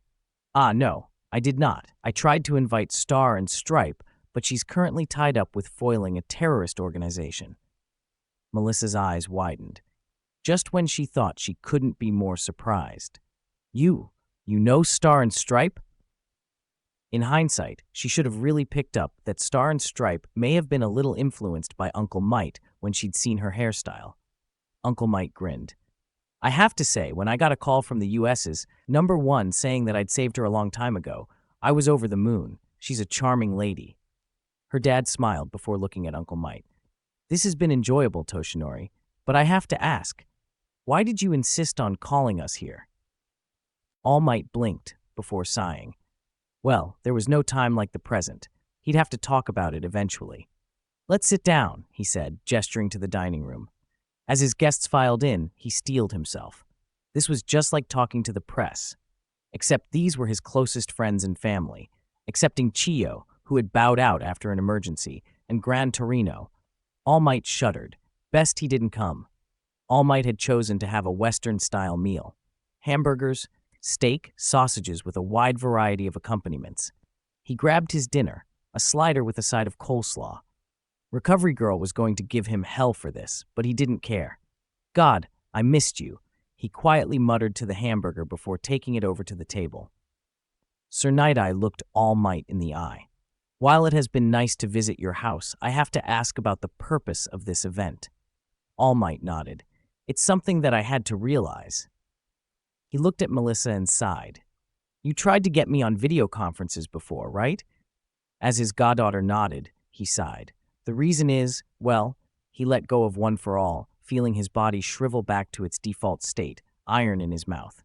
Melissa stared at him, eyes wide and hands to her mouth. All Might smiled sheepishly. I never wanted you to see me like this. Uncle Might, what happened? Toshinori sighed, pulling his chair in. It's a story I should have told you and your father a long time ago. He looked at David ruefully. There's a few things I haven't disclosed about my quirk to you. He looked his best friend and goddaughter in the eye. You know how I've always laughed it off and let people think it was just a regular strength enhancer? It's not. He gestured. I've always acted like my strength was inborn, but the truth is that I wasn't born with this quirk. It was passed down to me. Silence for a few seconds. Then, what? Melissa looked at Toshinori like he'd grown a second head. But that's how. Toshinori held up his hands. The story of this quirk goes back to the very beginning of quirks. During that tumultuous time, there was a villain, one terrible enough to earn the title of the underworld's worst. His quirk, All for One, allowed him to give and take the quirks of others. David stared. How could that work? Toshinori shrugged. Not sure. Anyway, he was the #1 villain of post-quirk Japan. However, there were people who resisted, including his sickly brother. A brother who had no quirk of his own yet still stood against him.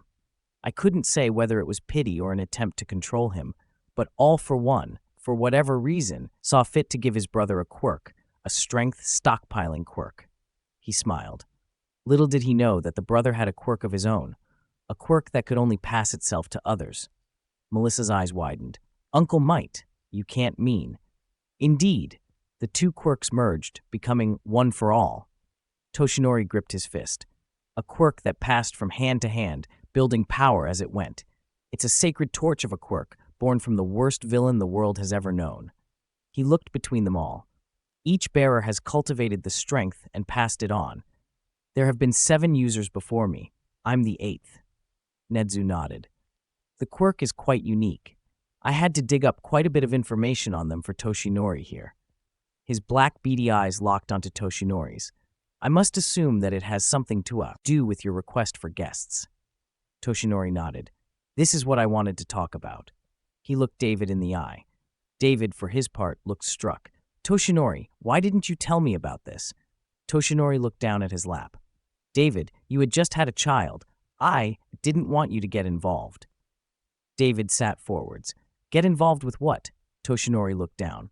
The bearers of One for All have fought All for One for just over 100 years. Each one died fighting him. I was the latest in that fight. You'd just gotten married and had a child. My own teacher, she had to give up her children so that they would be safe from his machinations. I didn't want you to be a target. David stared at him. Be a target? Toshinori, what? Toshinori stood up. You've never met the man, he stated firmly. The man is pure evil. He takes people, uses them, then discards them when they have given everything to him. The words got choked out of him. Melissa watched as her uncle went from nearly enraged to suddenly deflating almost as dramatically as when she'd seen him shrink down. Uncle Might. He sat back down, the energy drained from him. He murdered my mentor. Melissa could have sworn that the shadows grew darker as Uncle Might spoke, as if each word tired him beyond belief. There was an ambush. She had already passed One for All to me. She stayed behind so that I could escape. Melissa felt tears in her eyes. Uncle Might sat back up. Please understand, David, knowing about One for All would have painted a target on you and your family's back. I didn't want All for One to attack you. Her dad looked down at his hands. I'm your friend, Toshi. No matter what, I would have found some way to help. Uncle Mike sighed. I know. I just didn't want your family to get hurt because of me. He steeled himself. So I left the country. I got stronger myself. When I returned to Japan, I had one mission, to find All for One and bring him to justice. There was bitter satisfaction as he talked. Sir Night-Eye and I tore through his bases, cut his supply lines. 5 years ago, I found him. Melissa shuddered as Uncle Mike continued talking. The battle was long and hard, but eventually I dealt with him. She gasped when Uncle Mike pulled up his shirt, displaying a mass of scar tissue down his side. This is what he left me, but for stopping his reign of terror, that is a small price to pay. Sir Night-Eye looked down. I'm sorry that I couldn't do more for you in that fight. Toshinori shook his head. Without you, I would still be searching for him. His tone grew more somber. But I won't deny that I incurred a heavy price. He pulled his shirt down. I lost a lung in my stomach. The doctors were able to stitch me back together, but there was too much damage. Ever since, I've only been able to be a hero for a few hours every day. He shakily smiled. But if you think I look bad, you should have seen what I did to him. Melissa stared as Uncle Mike coughed, blood coming from his mouth. Uncle Mike, have you been coughing up blood all this time? Uncle Mike looked sheepish. Well, that's incredibly irresponsible, Uncle Mike. You've been bleeding out like this for 5 years? It's unavoidable. You need to be more responsible for your health, Uncle Mike. What if you collapsed from blood loss somewhere? Uncle Mike sighed. Well, it seems like part of One for All is keeping up with it, at the very least. He looked down. But telling you about One for All wasn't the only reason I called you here. Toshinori knew he could do this. All he had to do was say it. He took a deep breath. I'm planning to retire soon. The reactions around the table were varied. Nedzu and Tsukauchi nodded. They had been some of the first to know, after all. Sir Night-Eye and Mirio's eyes widened. You're listening to my advice? Toshinori just nodded. Sir Night-Eye sat back, a look of relief on his face. Mirio gave his mentor a supportive smile. As for David, Toshi, what are you saying? David looked Toshinori in the eyes, pleading. I'm not allowed to talk about it, but the project I'm working on, I'm designing it for you. It's nearly ready, and if it works then. David stopped when Toshinori met his gaze. Toshinori sighed. I know you want to help, David, but it's something that I've heard already. He took a drink of water, trying to wash out the bloody taste in his mouth. I don't doubt that you would help me or make something that could. I am Toshi. It will work. So why? Because sooner or later, I am going to have to retire. Toshinori's words cut through David's like a knife, leaving the other man frozen. David, I'm missing my stomach and a lung. I can still use One for All, but my time limit will eventually shrink to nothing. David went to argue, only for Melissa to tug on his arm. She looked him in the eye, expression resolute. Uncle Mike, you really mean to retire? Toshinori nodded. Well, of course. Japan is currently at peace. There's no major threats on the horizon, and with All for One dead, then One for All can quietly fade away. Mirio could feel Sir wanting to interject. He knew that Sir wanted to ask All Might about the reason why he didn't want to pass One for All to him. In truth, Mirio's feeling about being the successor were mostly positive, but he still had his reservations. Being chosen to be the symbol of peace was incredible, and having the strength of All Might, well, who wouldn't want to have that? But at the same time, he didn't want to take All Might's quirk from him. That wouldn't be fair. And with how much effort he had put into mastering his quirk, he wanted to make it to the top solely with permeation. Sir Night-Eye decided to talk. Why are you planning to let One for All fade away? Wouldn't it make sense to pass it to a worthy heir? All Might winced. It's a bit more complicated than. Toshinori. Sir Night-Eye looked down at his plate. I can't imagine why you haven't chosen a successor, somebody to hold that power for the future. He looked up, glaring at All Might. So please, tell me why. Toshinori sighed. I researched the past bearers of One for All. It took a reasonable amount of time. I had very little to go on. I had to ask my old teacher. He shuddered. After that, I eventually found the fourth bearer. He was the only one who hadn't died fighting all for one. Nedzu snapped his fingers. Ah, so that's why you had me hire people to investigate that grave, All Might. Tsukauchi nodded. And why you had me pore through fatality records of various pro-heroes in the past. All Might picked up his not approved for his diet slider. I think he must have felt that he couldn't fight all for one by himself. He didn't have the strength. He cultivated this power for as long as he could, then he found the fifth bearer, passing one for all to him, and shortly after, he died of old age. Sir Night-Eye looked confused. Toshinori, what does that have to do with? He died of old age at 40. Sir Night-Eye's eyes widened. What? He breathed. David mirrored his expression. Link in the description. Please like, share, and subscribe. Comment in the comment section if you want me to change